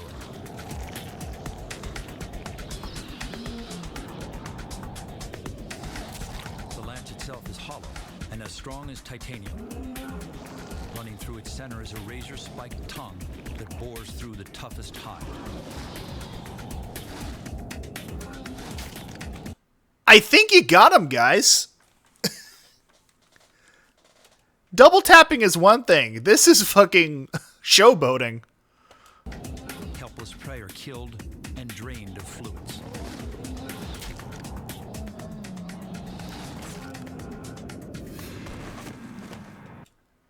I mean, what was that we were saying earlier about cruelty being an inherent sign of intelligence and predation?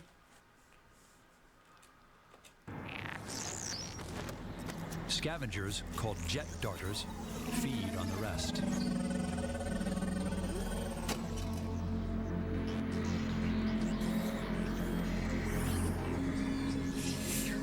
Don't mind if I do.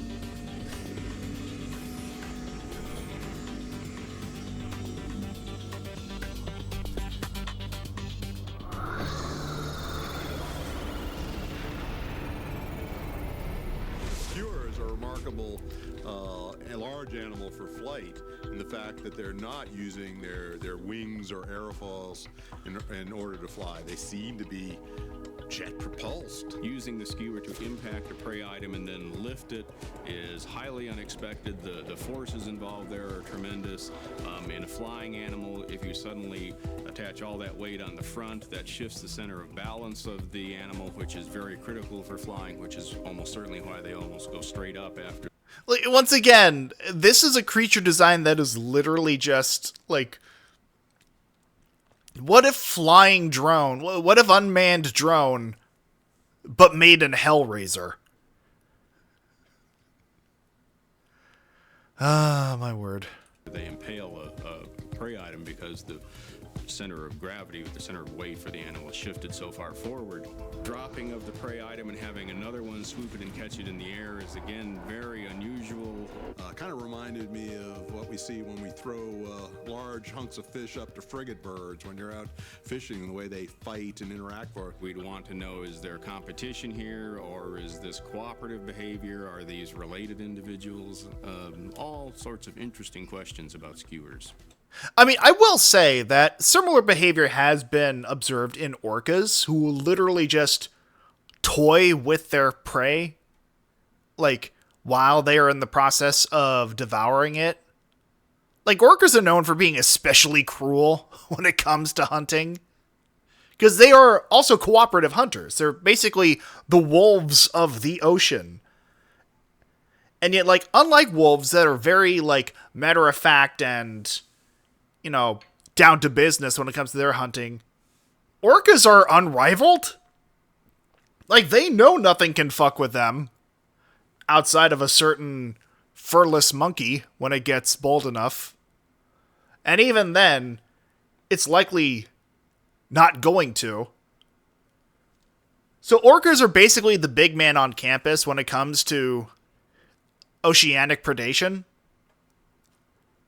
They're just going to needlessly and cruelly fuck around with their food until there is nothing left. So yeah, very orca-like behavior here from these Hellraiser planes.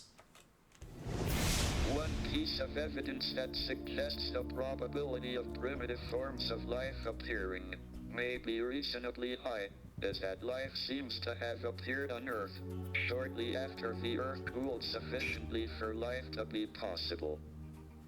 If life was very unlikely, one might have expected life not to have appeared until late in the 10 billion years or so that the Earth has to live.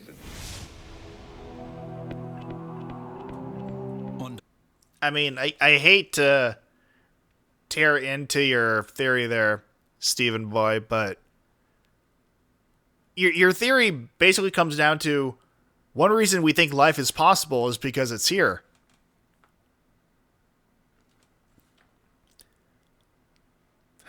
Theoretical physicists.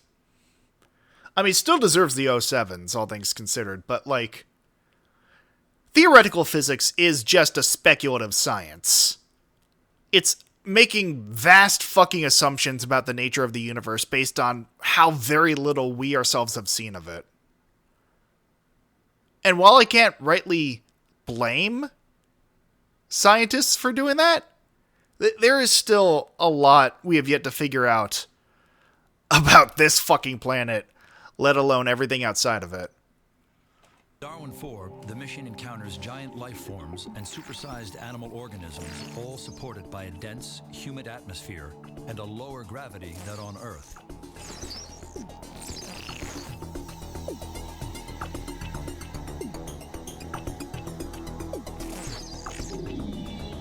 Ruling the skies are falcon-like predators called skewers.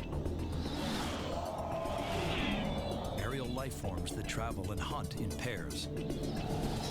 Skewers maneuver by changing the shape of their 50-foot wingspans. But it's not their wings that actually propel them. Skewers create methane gas internally and combust it in 4 jet-like pods.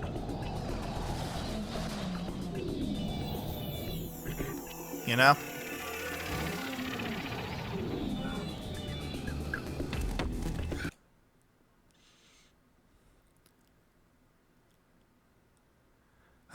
Now I'm just thinking of Frankie from One Piece. and his coup de bout.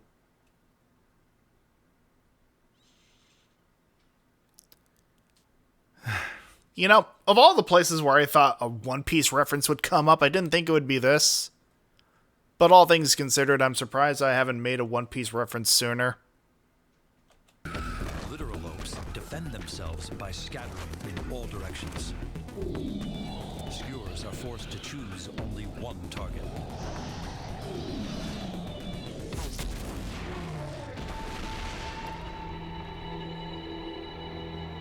This one shows itself. Darwin's aerial predator is literally knocked from the sky. That's literally just one of those trees from Half-Life 1. I just realized, like, again, I have seen this documentary before, but not in a good number of years.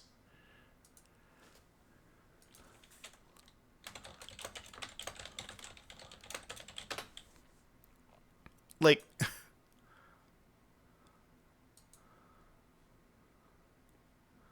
let me see here.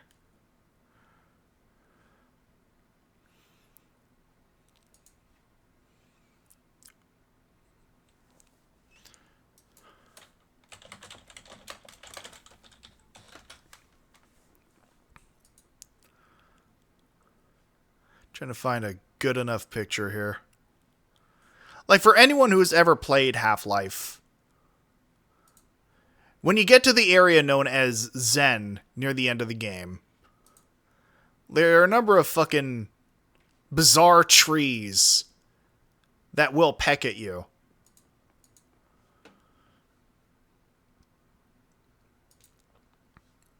So,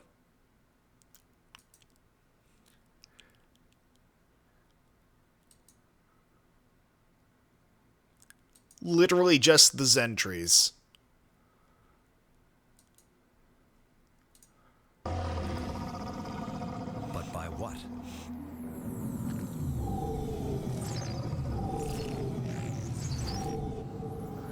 High above the foothills of Darwin's equatorial mountain chain, Ike's sensors detect unusual bursts of energy.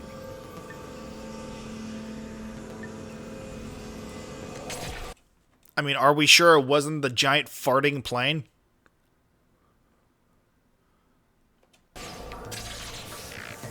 Suppose this is also possible. A swarm of scavengers called jet darters stray into a kill zone.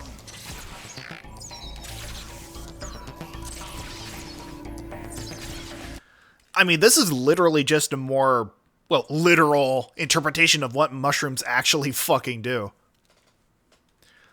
Like, mushrooms are amongst the largest organisms on the planet in that large, not even fields necessarily, but large expanses of mushrooms in forested areas are all sort of the same individual organism collectively because they share a network of root-like structures beneath the soil through which they transmit information to each individual mushroom. This is just a weaponized version of that on the surface, I guess.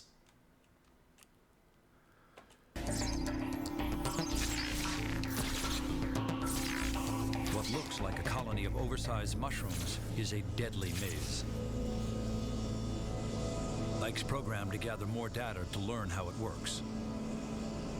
The answer must lie within the organisms themselves. But Ike can't risk frying his circuit boards.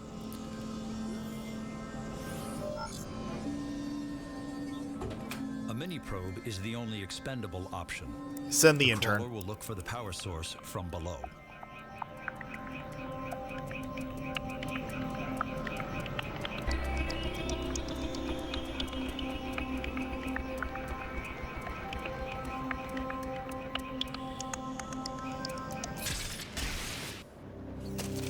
Acting like a light switch, the crawler has closed a fatal gap between two electric charges. Ike's sensors pick up a familiar signature.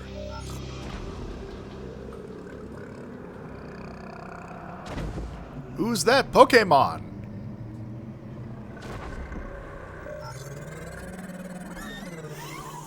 Just walking on Darwin 4 is a hazardous undertaking. Even a 5-story groveback must watch its step.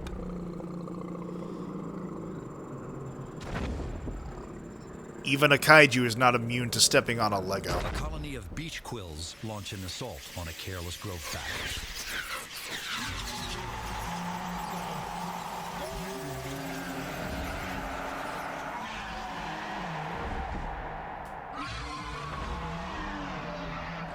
The quills penetrate deep into the creature's hide and deliver a fatal dose of neurotoxins.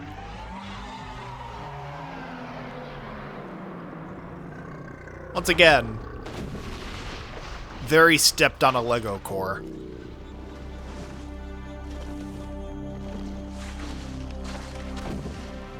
The beach quills consume the groveback alive.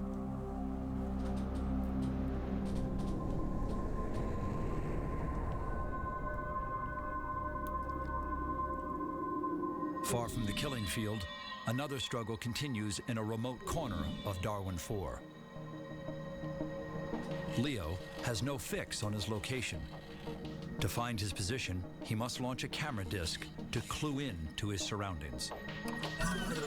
'Cause he's having a bad time, having a bad time.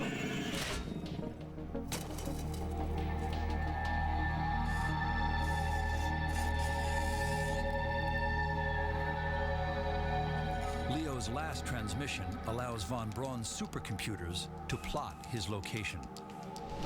Ike is roughly 200 miles away from Leo as he continues his survey of the foothills. Badlands encrusted with ancient lava fields are covered with lichens and low vegetation. Ike's sensors now lock on to higher life forms. Well, define higher life forms, my guy. Because once again, intelligence is a fucking subjective measure.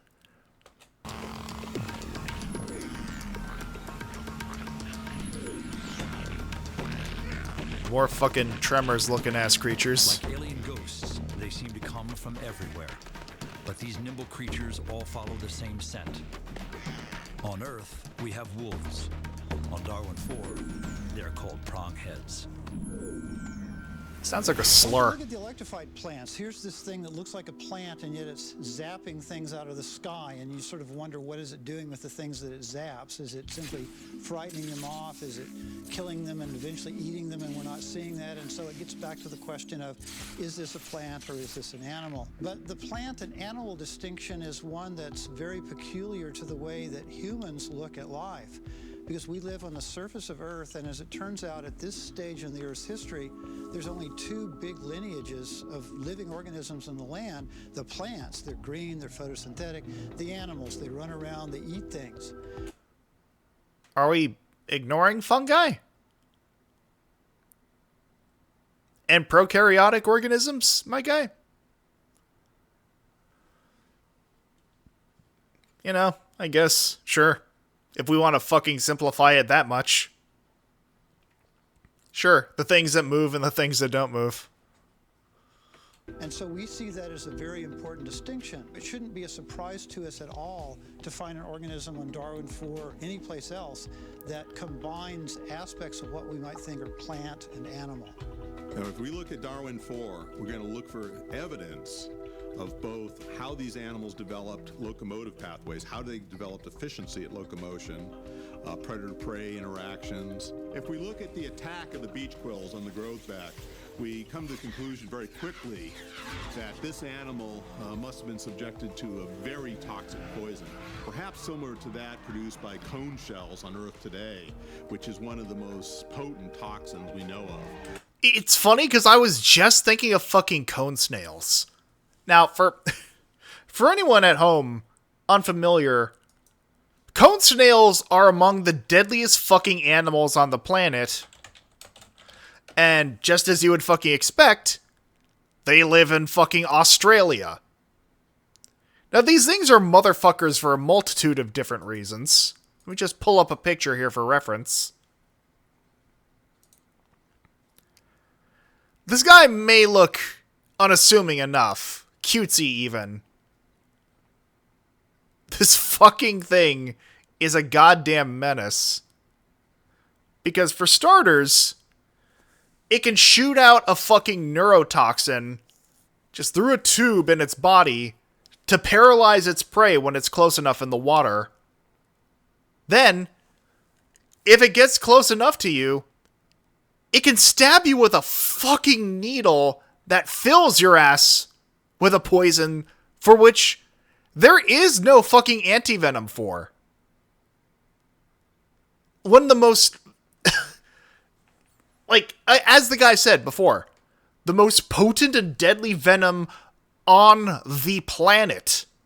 And you know what it does then? It vores you, Kirby style. It opens up this huge fucking mouth while you're paralyzed and engulfs you into its body.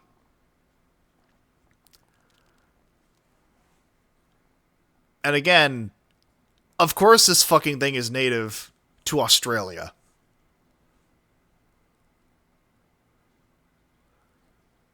Once again, I need to see if I can find a specific example of this existential horror. Oh yeah, perfect fucking example. Here's it doing exactly that to a fish that it paralyzed. That is its mouth that it opened up after paralyzing this fucking fish.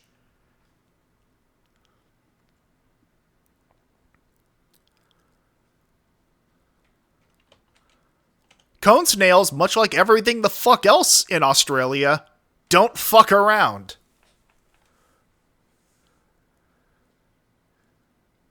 Like, once again, thinking of hypothetical alien life is bizarre enough, but, like, just looking in our waters, we find shit that defies reason. Where a cone shell can very quickly kill a large fish and then consume it. One of the things we would want to know if that was going on is to go back and look at one of these places after the beach quills have killed the groveback to see what's happened next. Are they turning into the next stage of their life? So there's a lot we want to know to be able to sort out all these possibilities. Life forms, when we go to another planet and looking for life forms... I'm sorry, I can't get over the fact that this man is literally just named Jack Horner. Like, that is, I am so sorry, my guy. I think the first thing we need to do is have a definition of what a life form is. Mm-hmm. We certainly have a definition, or we have a number of definitions of what people would like to think life forms are based on Earth, based on what we have here on Earth. There may be life forms composed of many other molecules that don't exist here on Earth, but before we can actually call something a life form, we have to have a definition of what it is. Jack spitting truth. Spitting mad facts. Mad fact Jack. I'm gonna stop trying to rap now. I'm no Cam Steady.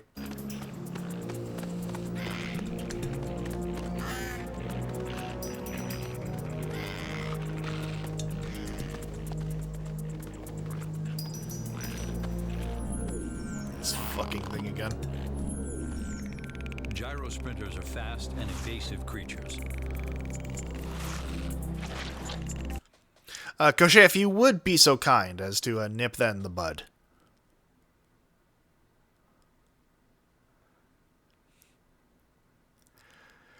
Yeah, cheap viewers, as the animal with no fucking eyes appears on screen.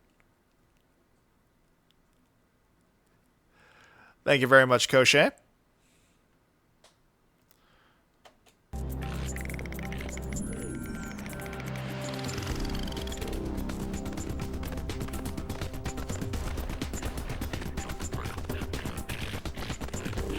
But prongheads know how to run interception.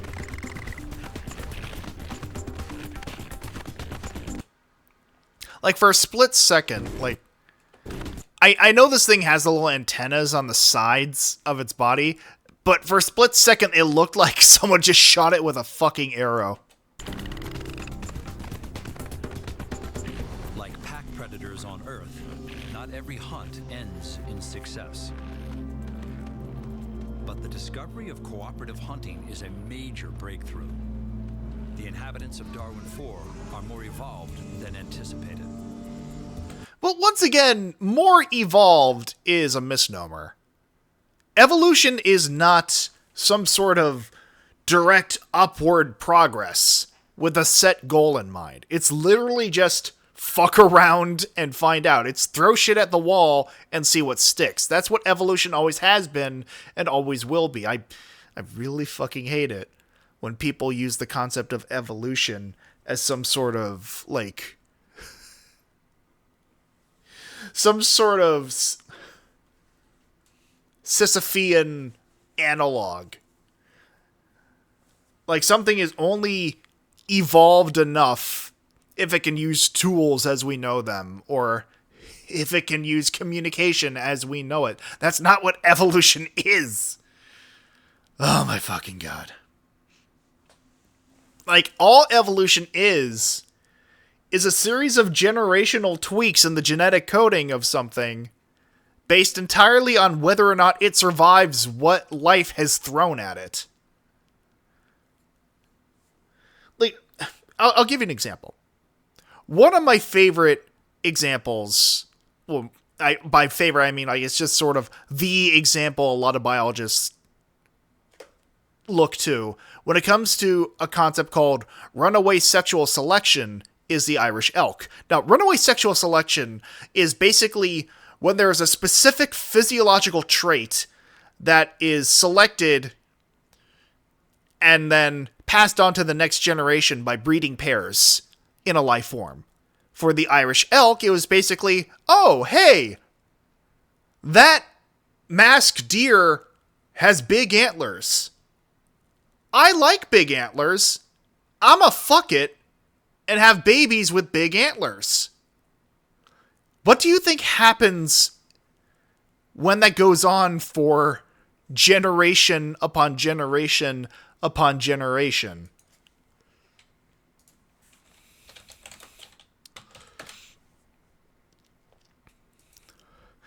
That'd be an insanely good a band name. Well, yeah. So, yeah, you want to see what happens when that specific trait gets selected again and again and again? You get fucking this.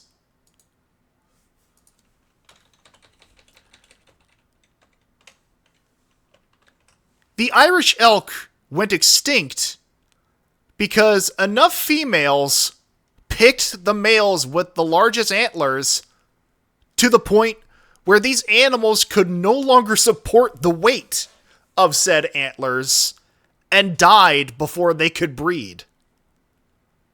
The entire species fucked itself to death because they kept going with the equivalent of choosing males with the biggest fucking cleft chin to the point where said chins became wrecking balls and weighed the males down. This is evolution demonstrated at its finest. Because evolution does not go in a specific set direction. It simply progresses and emphasizes certain traits that allowed for that individual or population's genetic material to express a certain physiological trait, which it sort of guessed, okay, this stuck around, I guess we're going to express this again. Like, just because something is, you know, selected as an expressible trait in an animal doesn't necessarily mean it's always going to be beneficial to the animal's survival. One could argue that the Irish elk was a more evolved animal than, say, I don't know, a squirrel. The squirrel's still around. The Irish elk is not.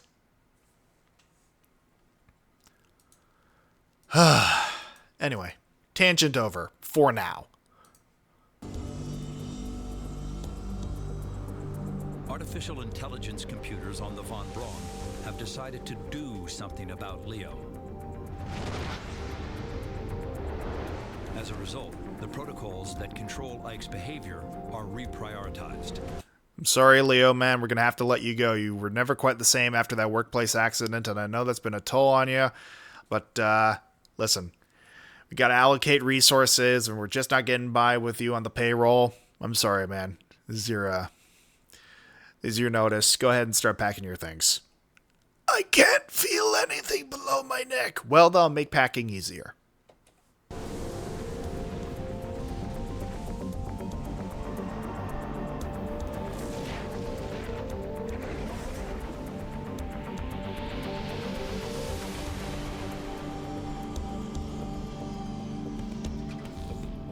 Ike is ordered to break off his survey immediately. He's now instructed to assume greater risks. His mission now is to find Leo. The journey will take him across a vast, unexplored region of Darwin 4. Filling the Pokedex along the way. Based on data from the reconnaissance orbiter, Darwin's oceans evaporated millions of years ago, transforming the air into a dense, oxygen-rich blanket.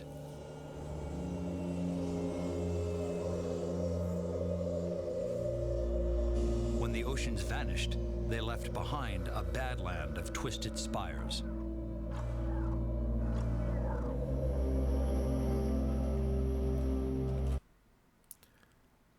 You know? It's weird to think that this might be our coral reefs before too terribly long. Over the eons, some have grown a mile high.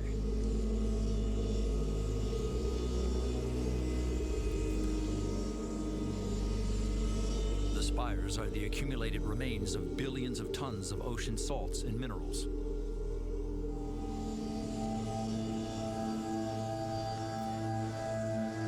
Damn, look at them out here doxing salty DK Dan.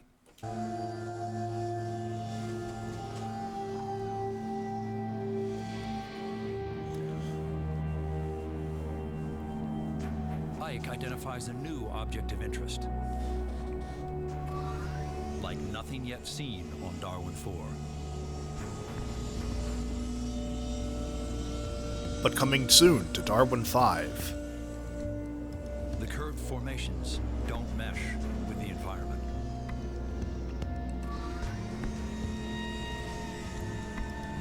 Perhaps they were made by some creature yet to be discovered.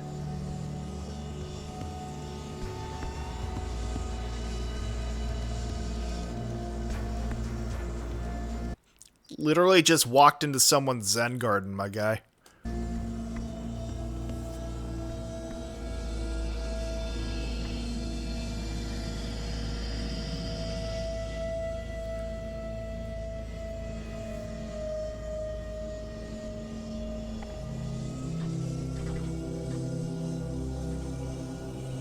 While Darwin lost its oceans, it still maintains a sea roughly the size of Texas. Good lagoon.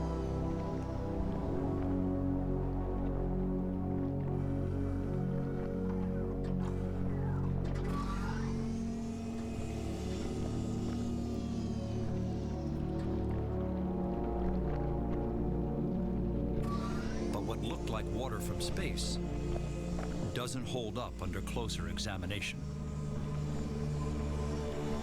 It's the 50s all over again. People putting gelatin and fucking everything.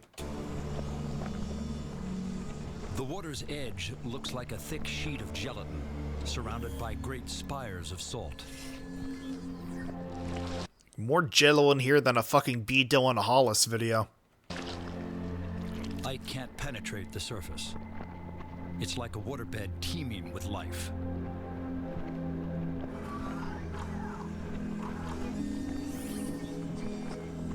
Don't worry, it happens to all kinds of people.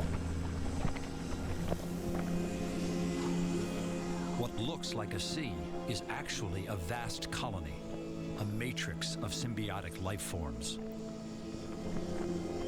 They evolved as the oceans evaporated, trapping seawater within their transparent membranes. I mean, really, this is kind of an apt analog for how little sea life has changed over the countless millions of years it's existed on this planet. I mean, again, the most classic example is the difference between a trilobite and a horseshoe crab. Or just the mere existence of the coelacanth. And, you know, that's one aspect of evolution I feel, even as a child, I found one of the most interesting aspects of evolution is the fact that sea life in particular, aquatic life in general, really, has shown, I don't want to say less progress so much as like less extinction than a lot of animals on land. And I think that is largely due to the fact that like terrestrial and environmental change in the ocean has been a lot slower going than on the land. Because shit's changing on land all the goddamn time. Like, even within our lifetimes. Like, whereas, like, the environments within the ocean primarily change in terms of, like, water temperature. And obviously that does affect things like coral reefs and the like. But the fact that we still have ancient species of sea life that were thought to have gone extinct millions and millions of years ago, and the fact that crocodilians and sharks are relatively unchanged since the time of the dinosaurs. Like, obviously, yes, you know, various species have come and gone, but the general bodywork of crocodilians and sharks are roughly the same as they were back then. It's one of those aspects of evolution I have always found fascinating. And just seeing the leftover sea of this planet, Darwin 4, homogenized into one big jello mold, with everything sort of trapped in there, is an interesting analog for that. The Von Braun has calculated that crossing the Amoebic Sea is the quickest way to reach the site of Leo's last transmission.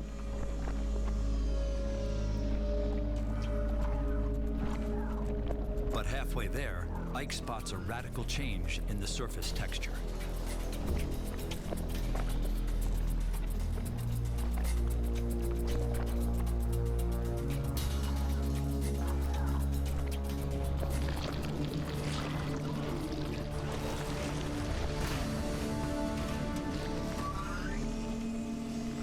Damn.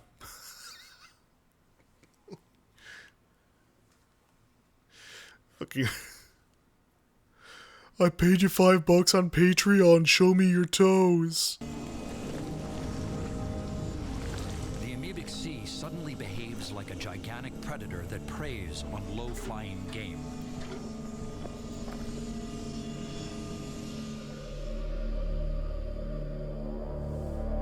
The Darwin Reconnaissance Orbiter issues a sudden storm alert. I think we're about to find one of my favorite creatures in this documentary. A wall of debris is closing in at high speed. Ike's one chance to survive may already be out of reach.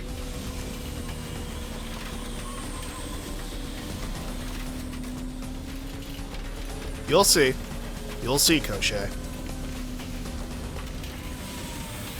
What you see around the Amoebic Sea are salt sand dunes, which are the remnants of the ocean that once covered Darwin 4.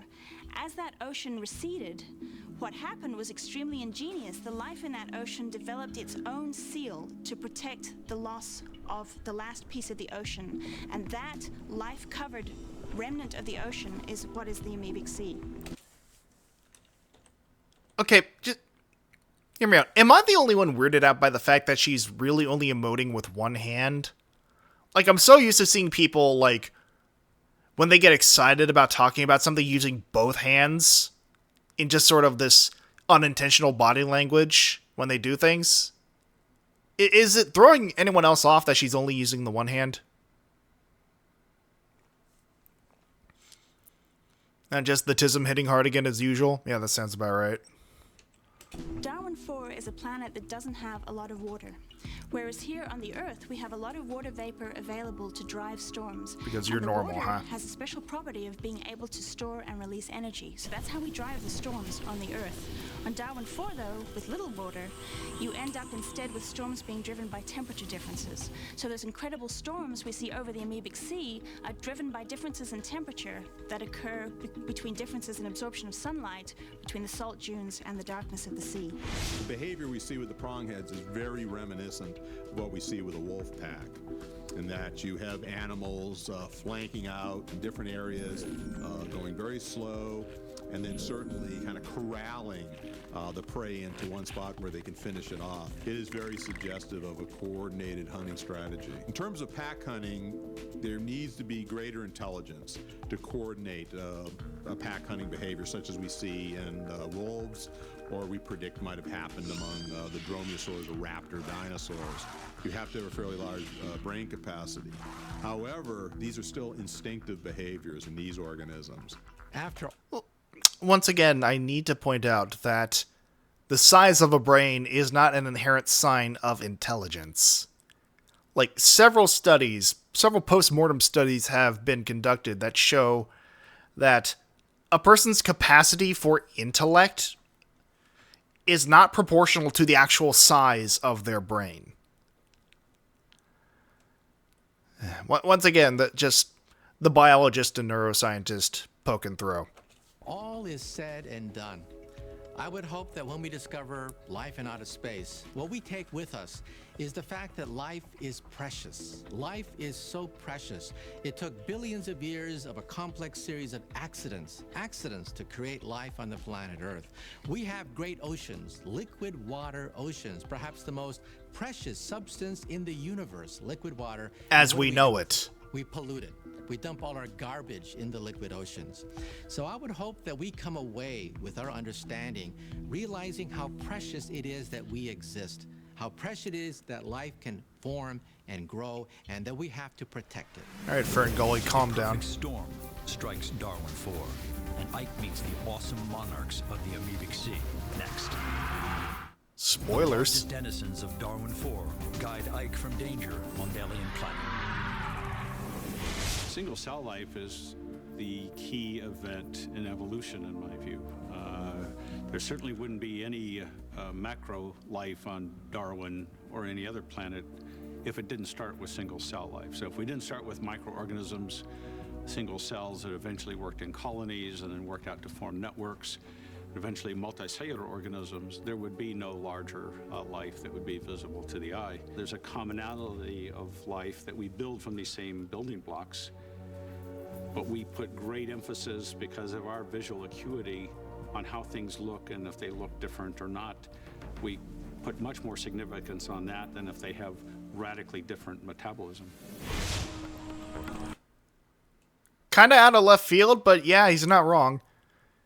I also need to address that one comment earlier about, like, accidents being the leading cause of evolutionary development. And yes, that's exactly what I was saying earlier. Just happy or unhappy accidents lead to just mass speciation over time.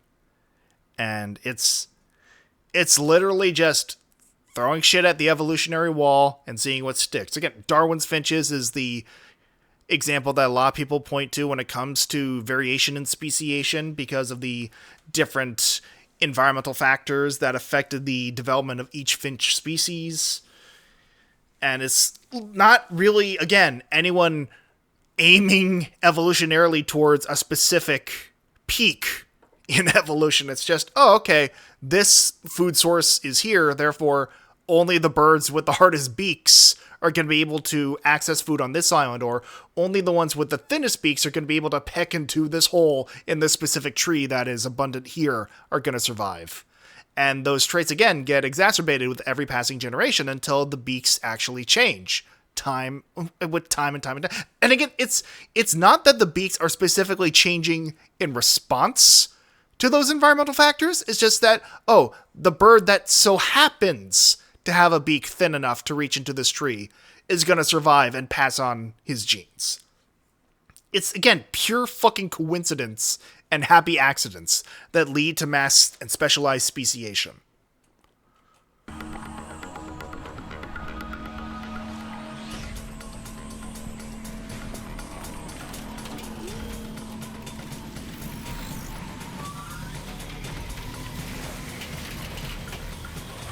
Isaac Newton is blasted by a cyclone of salt and caustic minerals.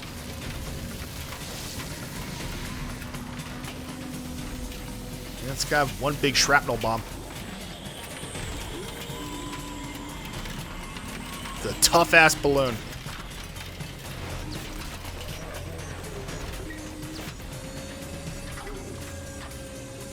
Ike could have run from the storm by rising above.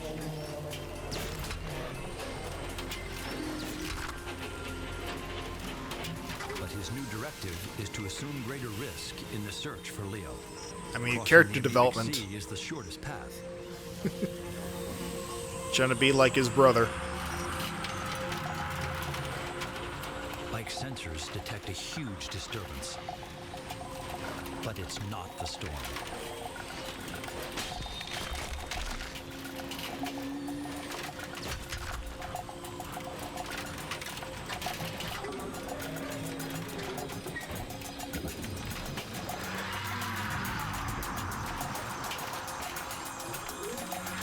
So surprise, surprise, one of my favorite aliens in this documentary is a fucking kaiju. It's the biggest life form ever encountered. Anywhere.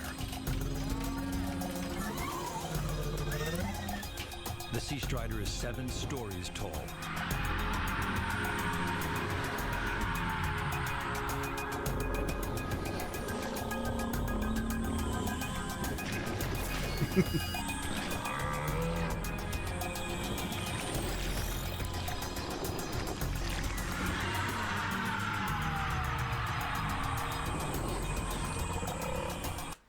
I really appreciate, like, even just to go back a little bit. Anywhere. It's the biggest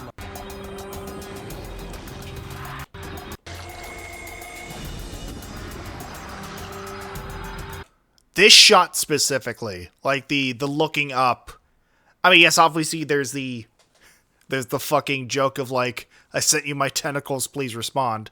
But this to me is very reminiscent of like when I was watching Power Rangers growing up, and you would have those scenes where Rita Repulsa would make the monster of the week grow, and you'd have that from below looking up shot of the monster becoming gigantic.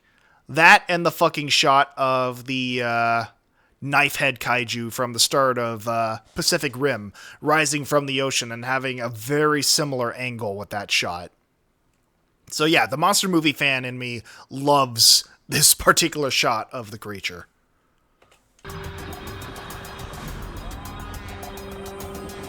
Is that what you mean to me? Because I don't have... I mean, you could if you weren't a fucking coward.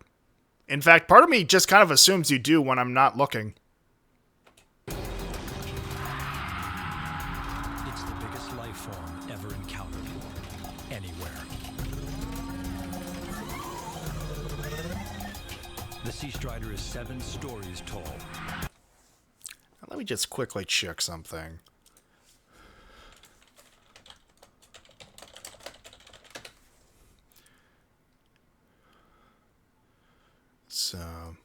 So story is 12 to 15 feet. So then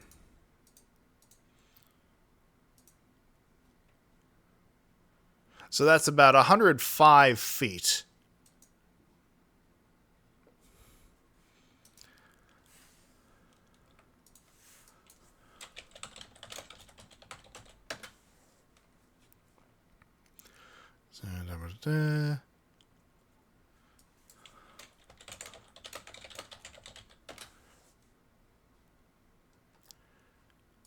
So just to specify, what was that you said about it? It's the biggest life form ever encountered. Anywhere. So he didn't say animal. He said life form. Biggest life form encountered anywhere.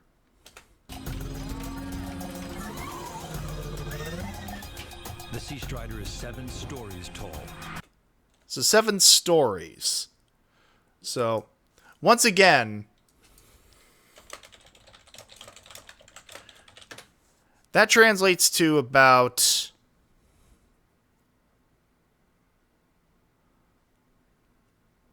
Well, according to this, like...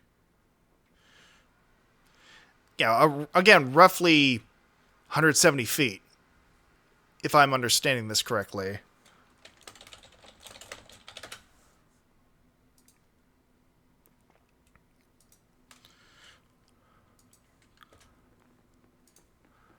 Okay.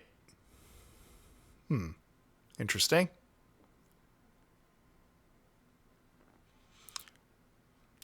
So another one has said that it's about just over 75 feet. So maybe I misread that. Either way. He said life form, to clarify, not animal, life form. And meanwhile,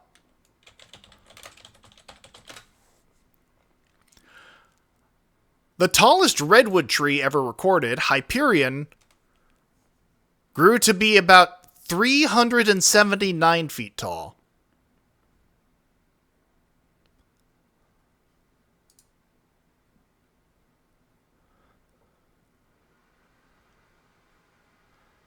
Yeah, Hyperion.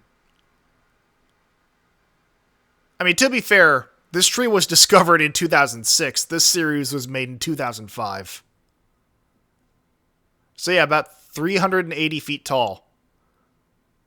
Brian, just shy of Godzilla, essentially. I don't know, once again, just the autistic semantics coming out. Anyway. Can't do major physiological changes because I'm lazy. Oh. This group is full of weirdos! You could say that again. Hello, thank you all for rating in. I am the Logician. Today we're doing a reaction of Alien Planet, a docufic about how alien life could have potentially developed on a world far beyond our own. And we're just getting to the... Well, it's actually funny you're coming in just now. Jesus Christ. Thank you for the sub there, Emmett. But, yeah, Emmett, you came in time just to see the fucking kaiju.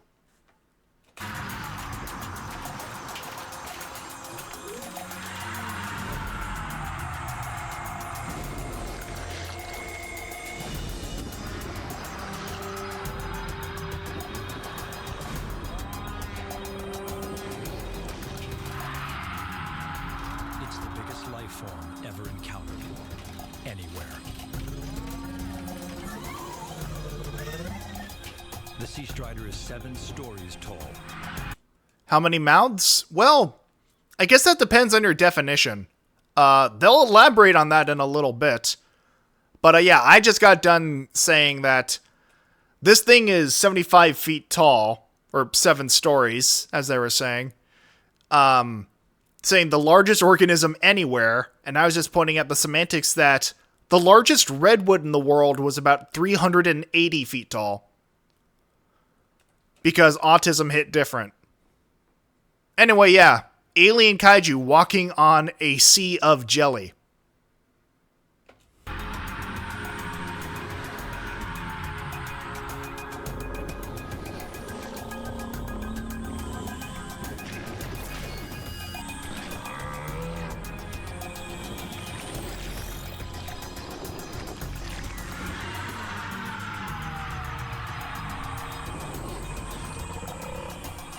Now Ike detects more movement.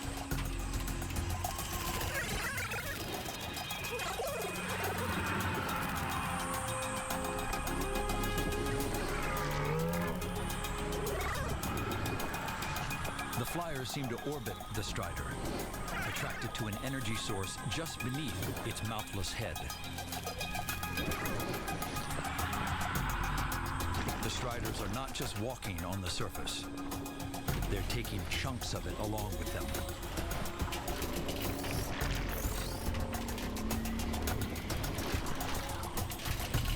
The storm ends as suddenly as it began. The Striders are heading the same direction Ike must take to reach Leo. So Ike will tag along and gather data on the alien giants. Astrobiologists could find that the striders eat from mouths at the bottom of their giant feet. So there's your answer, Avi. 2 mouths per foot and 2 feet. So 4 in total.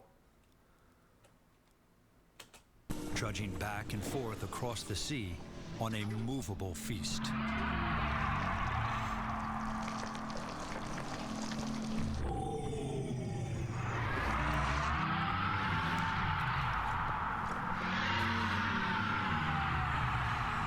Something's disturbed the striders, but quickly vanishes from Ike's sensors.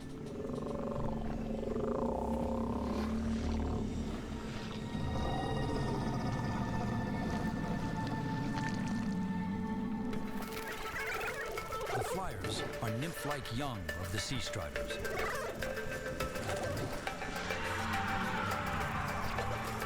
I mean, if you want gross, Avi.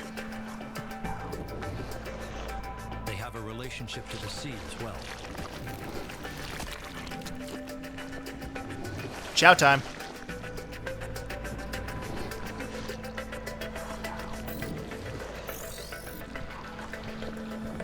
The far shore is finally in sight. Here, the peaceful giants of Darwin 4 make a U-turn.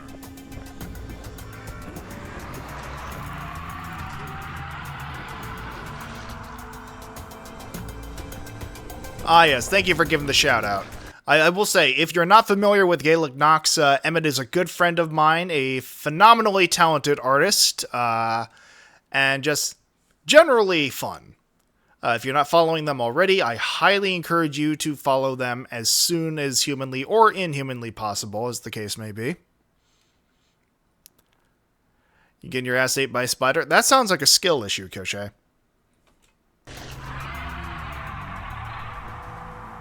Based on Leo's transmissions to the Von Braun, Ike will follow his trail like a robotic bloodhound. Within hours, Ike nears one of Leo's last reported locations.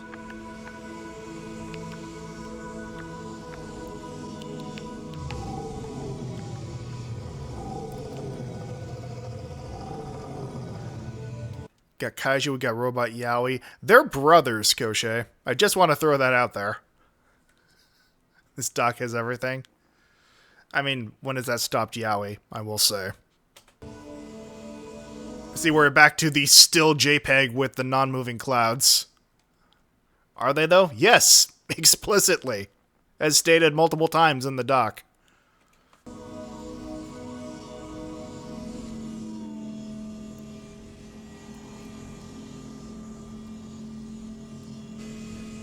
The Unth herd hasn't strayed far from where Leo first encountered them.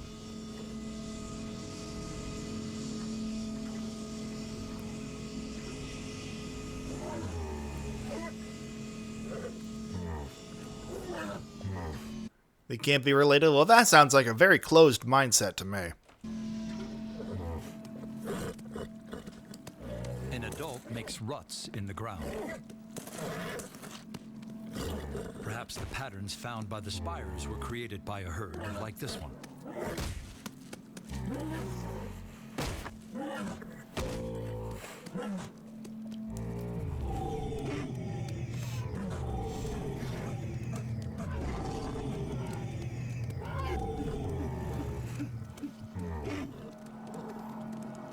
Ike spots a metallic glint that could only come from Leo.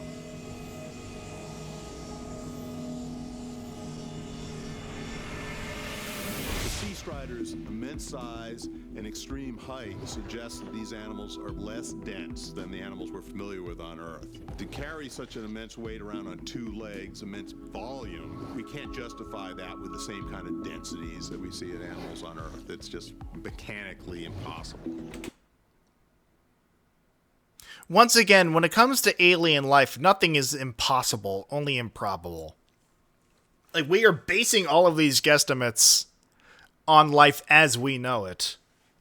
When you're dealing with shit from beyond the world on which you grew up, nothing is necessarily off the table. Because like you said earlier, This planet is confirmed to have a different gravitational pull than the gravity that keeps us firmly glued to it here on Earth. Gravity doesn't affect these guys in the same way, so who's to say that they don't have densities that might be similar? Again, it's fucking aliens. Man, you can't assume anything with aliens. That's all I'm saying. One of the other things that's kind of surprising, we're seeing these in a storm. They're very large organisms. How do they keep from being blown over, especially if they're light enough that they don't sink to the bottom of the sea? So there's a lot of things about the sea strider we'd like to know more about. The science fiction writer Arthur C. Clarke said that there either is or is not intelligent life in outer space. However, either thought is frightening. However, I tend to look at it as exhilarating. I tend to believe that when we make contact with another intelligent life form, we will perhaps have a tremendous bonanza of scientific information, so much cultural exchange that will be involved. As a scientist, I look forward to the day when we make contact with other intelligent life forms in the universe. Well, once again, my guy, this is intelligence as you have defined it. And we've already stated earlier with your forward-facing Fox analog that it might be a bit misconstrued. So rather than being frightened, I think we'd approach the idea with open arms, with open mind, realizing that this could be a turning point in the history of the human race. Our first forays beyond the solar system to the nearest nearby planets will be robotic. They ought to be robotic. It makes sense. And we will be the bystanders, much more so than we are today with our robotic emissaries. But that's okay, because it's my belief that as we do that, we will have trained ourselves for those smart machines to act more like us. Not to be us, they never will, but they'll act more like us in the sense that they'll observe, mine the data, understand the anomalies, the excitement, find the sweet spots, and tell us that at the limits of the speed of physics, the speed of light. And as they go, they'll open the doors in our eyes to how we may go. Once again, we were so optimistic about space exploration once upon a time. Breaks your heart. My God. I'm sorry, I was commenting on that one fucking still JPEG. This is just a still JPEG of a glimmer in the distance.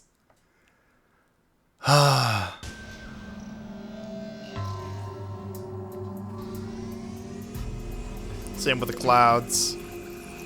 Here they're moving.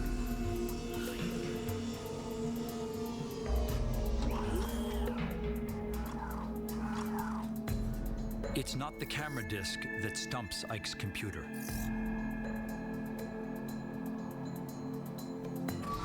It's what lays around it.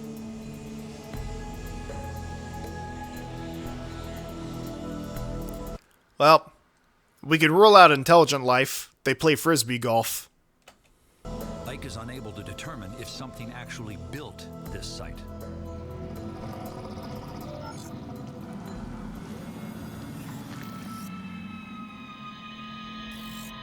Ike detects motion as he heads for Leo's final transmission point.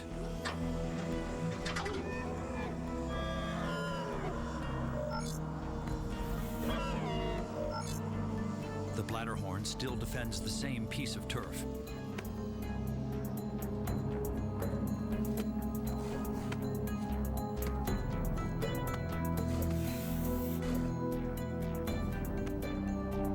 But Leo's nowhere in sight.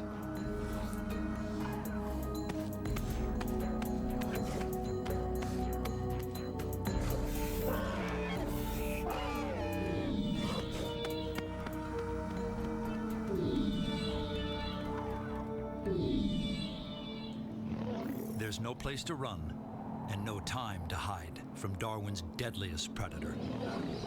The probe is not equipped to evade predators like the skewer.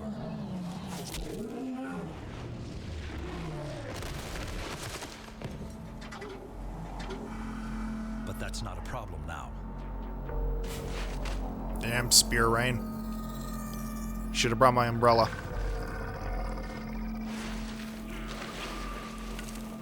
Ike's sensors pick up a new life form.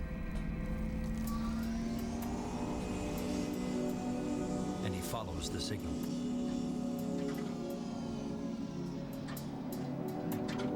What could possibly go wrong?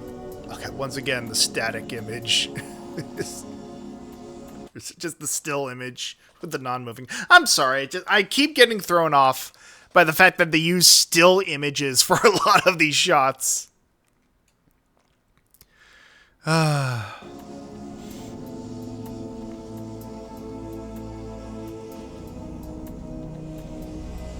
skewer has disappeared.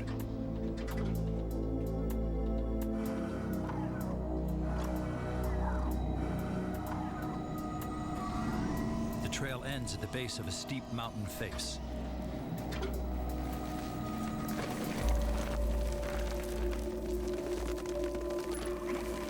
Or does it?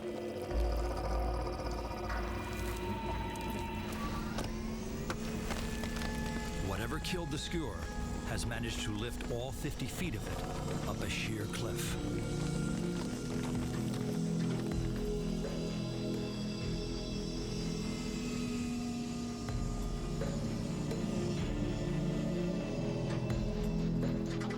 God, you can see the polygons. I love it.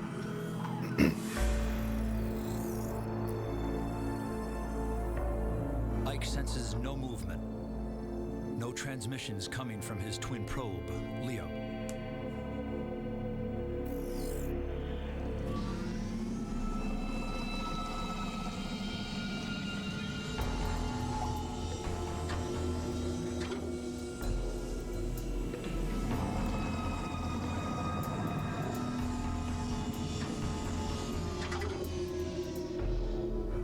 Ike senses movement all around him.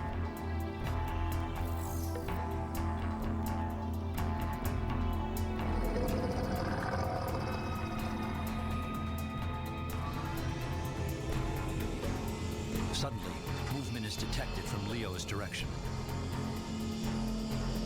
He's right behind me, isn't he?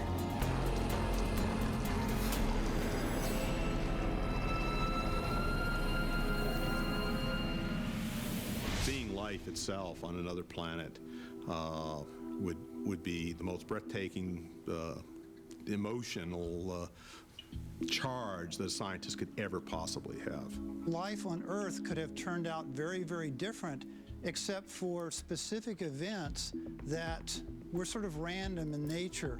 Probably the best known of which was the asteroid that hit the Earth at the end of the Cretaceous period, caused the extinction of all the large dinosaurs. I love the gait of this guy. Just the way he is presenting himself and reciting this information. He's like... He feels to me like when you have a little kid up on stage in a school auditorium reciting lines for his 3rd grade play. Or just... reminds me of that one fucking kid with the microphone. Like, I've never been on live television before. Were sort of random in nature. Probably the best known of which was the asteroid that hit the Earth at the end of the Cretaceous period, caused the extinction of all the large dinosaurs. But he is correct. The spontaneity of nature, having shaped us into the species we are, was a major factor in us developing the quote-unquote intelligence we have today. Without that single event, the organisms that survived to the present day would have been very, very different from the ones that we see. And so to the extent that in a planet like Darwin 4, we find things that resemble organisms on Earth, that's astonishing to us because it tells us that there's something more than the luck of the draw. There's some reason they look that way, they just didn't turn out that way. I think just knowing we're not alone, even at the cellular level, will change our view of our own neighborhood and on beyond the universe. But then the question will be, well, how are we related to that? Are we all the same stuff? I mean, Sagan said so well, we're all made of star stuff, and we are. The octopus has eyes, very weak eyes. It has tentacles by which it can manipulate the environment. Jesus, man. Maybe warn us before you're going to flashbang us with the fucking pixel bomb, alright? Jesus, it's going to take forever to clean this up. But it has no culture. It cannot transmit information from generation to generation. But if you could breed the octopus for millions of years, Perhaps you could breed octopus with the capability of speech, the capability of handing down information, and perhaps even another race of intelligent beings on the planet Earth. Once again, my guy, cephalopods are already incredibly intelligent and adept tool users in their own right. Your definition of intelligence does not necessarily have to align with theirs. Speech is not necessarily a prerequisite for intelligence. I mean, as certain right-wing influencers can probably give you a good hint of, or the recent lack thereof in some capacity. That's all I'll say on that matter. So the bottom line is, why should an alien life form look just like us? That I agree with.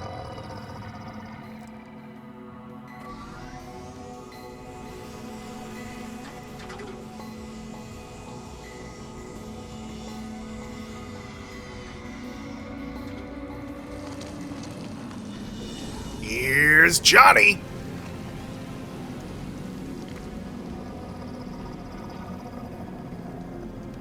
This alien could have easily destroyed the probe. Instead, it waits for Ike to make the next move.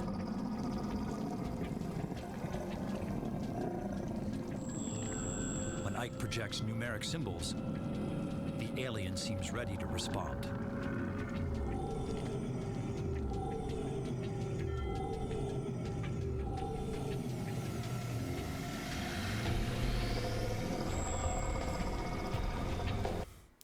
This guy bothering you, Pookie?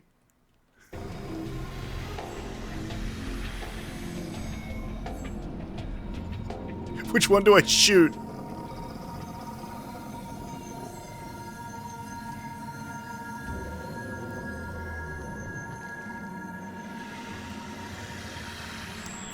Part 1 is a test to determine if this alien creature can conceptualize and is therefore intelligent. You mean the thing holding a spear? The thing just shot down that organic 747? Which one do I get? Yeah, that too. Ike flashes 3 symbols.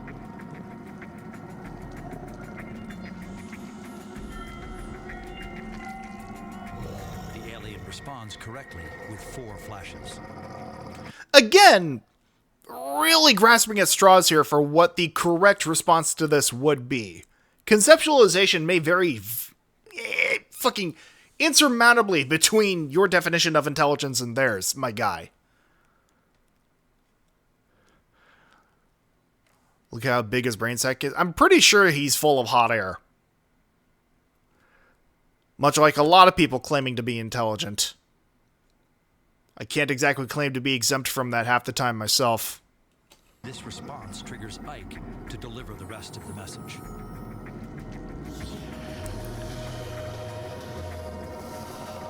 Damn, double cheeked up on a Wednesday night.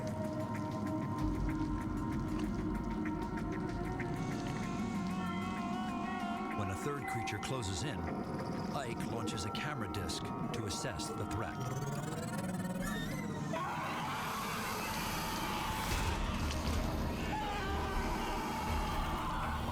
I mean, to be fair, I also think drones are annoying as shit. It's like the motherfucker who sent a drone flying into a Ren fair and got that shit shot down. 160 days into the Darwin 4 mission, the last recorded image of Ike and Leo is sent to the Von Braun. Computers play and replay the data for the next 72 hours. But interpretation of this profound event is beyond the scope of its artificial intelligence software. To evaluate the full significance of our first extraterrestrial contact requires human intelligence. I mean, only an intelligent person can interpret the ending of Blair Witch Project. After decades of research, the pieces begin to fall together.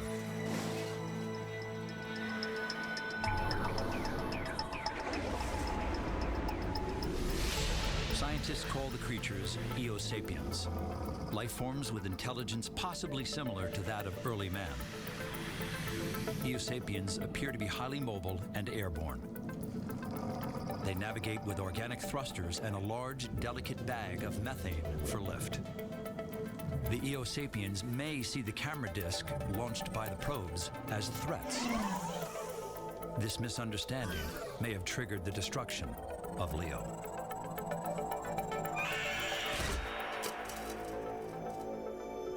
As the simulated mission to this alien planet ends, the questions it raises are as immense as the universe. Will we ever find life beyond our planet? What must we do to reach it? And how can we prepare ourselves psychologically to deal with the discovery of alien life forms? Finding life beyond Earth, it really is just going to be a matter of persistence. Once again, I imagine that Puss in Boots movie would have been a lot different if this Jack Horner were at the helm of it.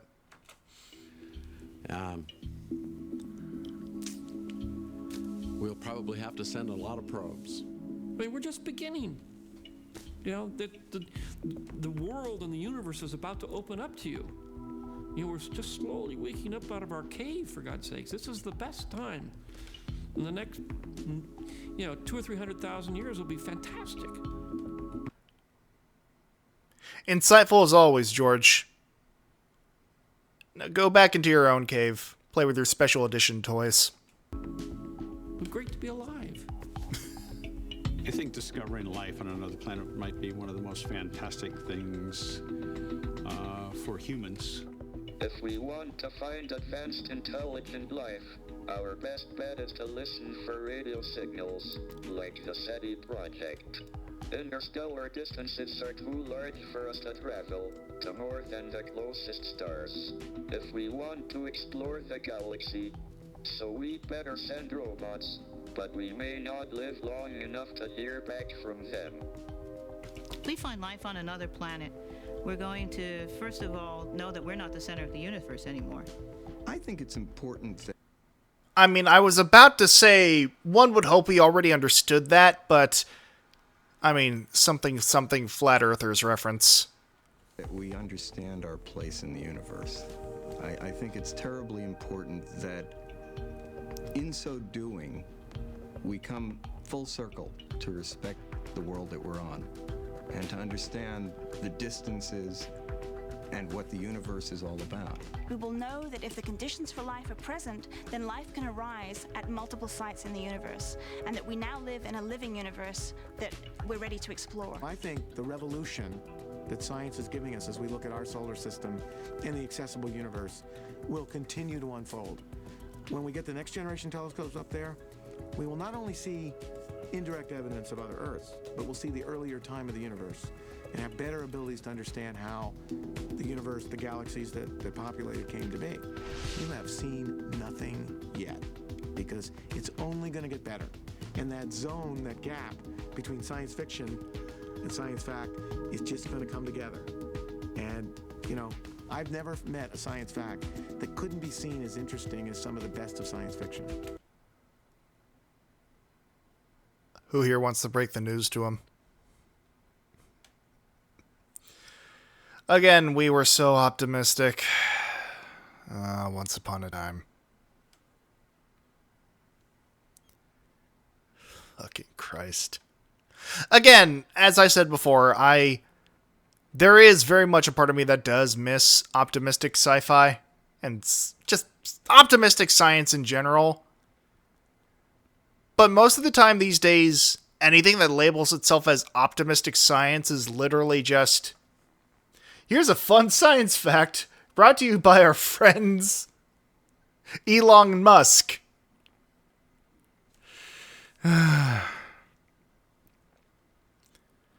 Yeah, science can bring us optimism, but at a fucking price. And I think we're going to see that zone blurring together as we continue the quest for life. Thomas Huxley, the great biologist in the last century, said that perhaps one of the noblest achievements of science and philosophy is to discover our true role in the universe. Who are we? Where do we fit in the larger scheme of things? That, he thought, was the central question unifying philosophy, science, and art. And today, I think we may be able to answer that question because we are on the verge of perhaps the greatest breakthrough in the history of science, and that is the discovery of other life forms in space. Dust in the wind, man. Just once we all come to the conclusion and the acceptance that we're just dust in the cosmic fucking wind. I mean, it may simplify some things, but just complicate others, because at that point, all the corporations are just gonna go, well, got nothing to lose existentially anyway. Let's double down on our horrendous shit.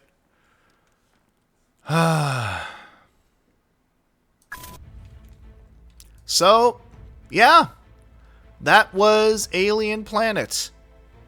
It has been a veritable hot minute since I watched it, and I mean, you can never get me to shut the fuck up once I start ranting on any sort of perceived scientific inaccuracies. But, again, it is fun to imagine. Very much like that New Dinosaurs book I referenced earlier. This is all pure speculation. And keeping the imagination alive through previous scientific discoveries, trying to apply them to what could be based on what little we actually know about the universe.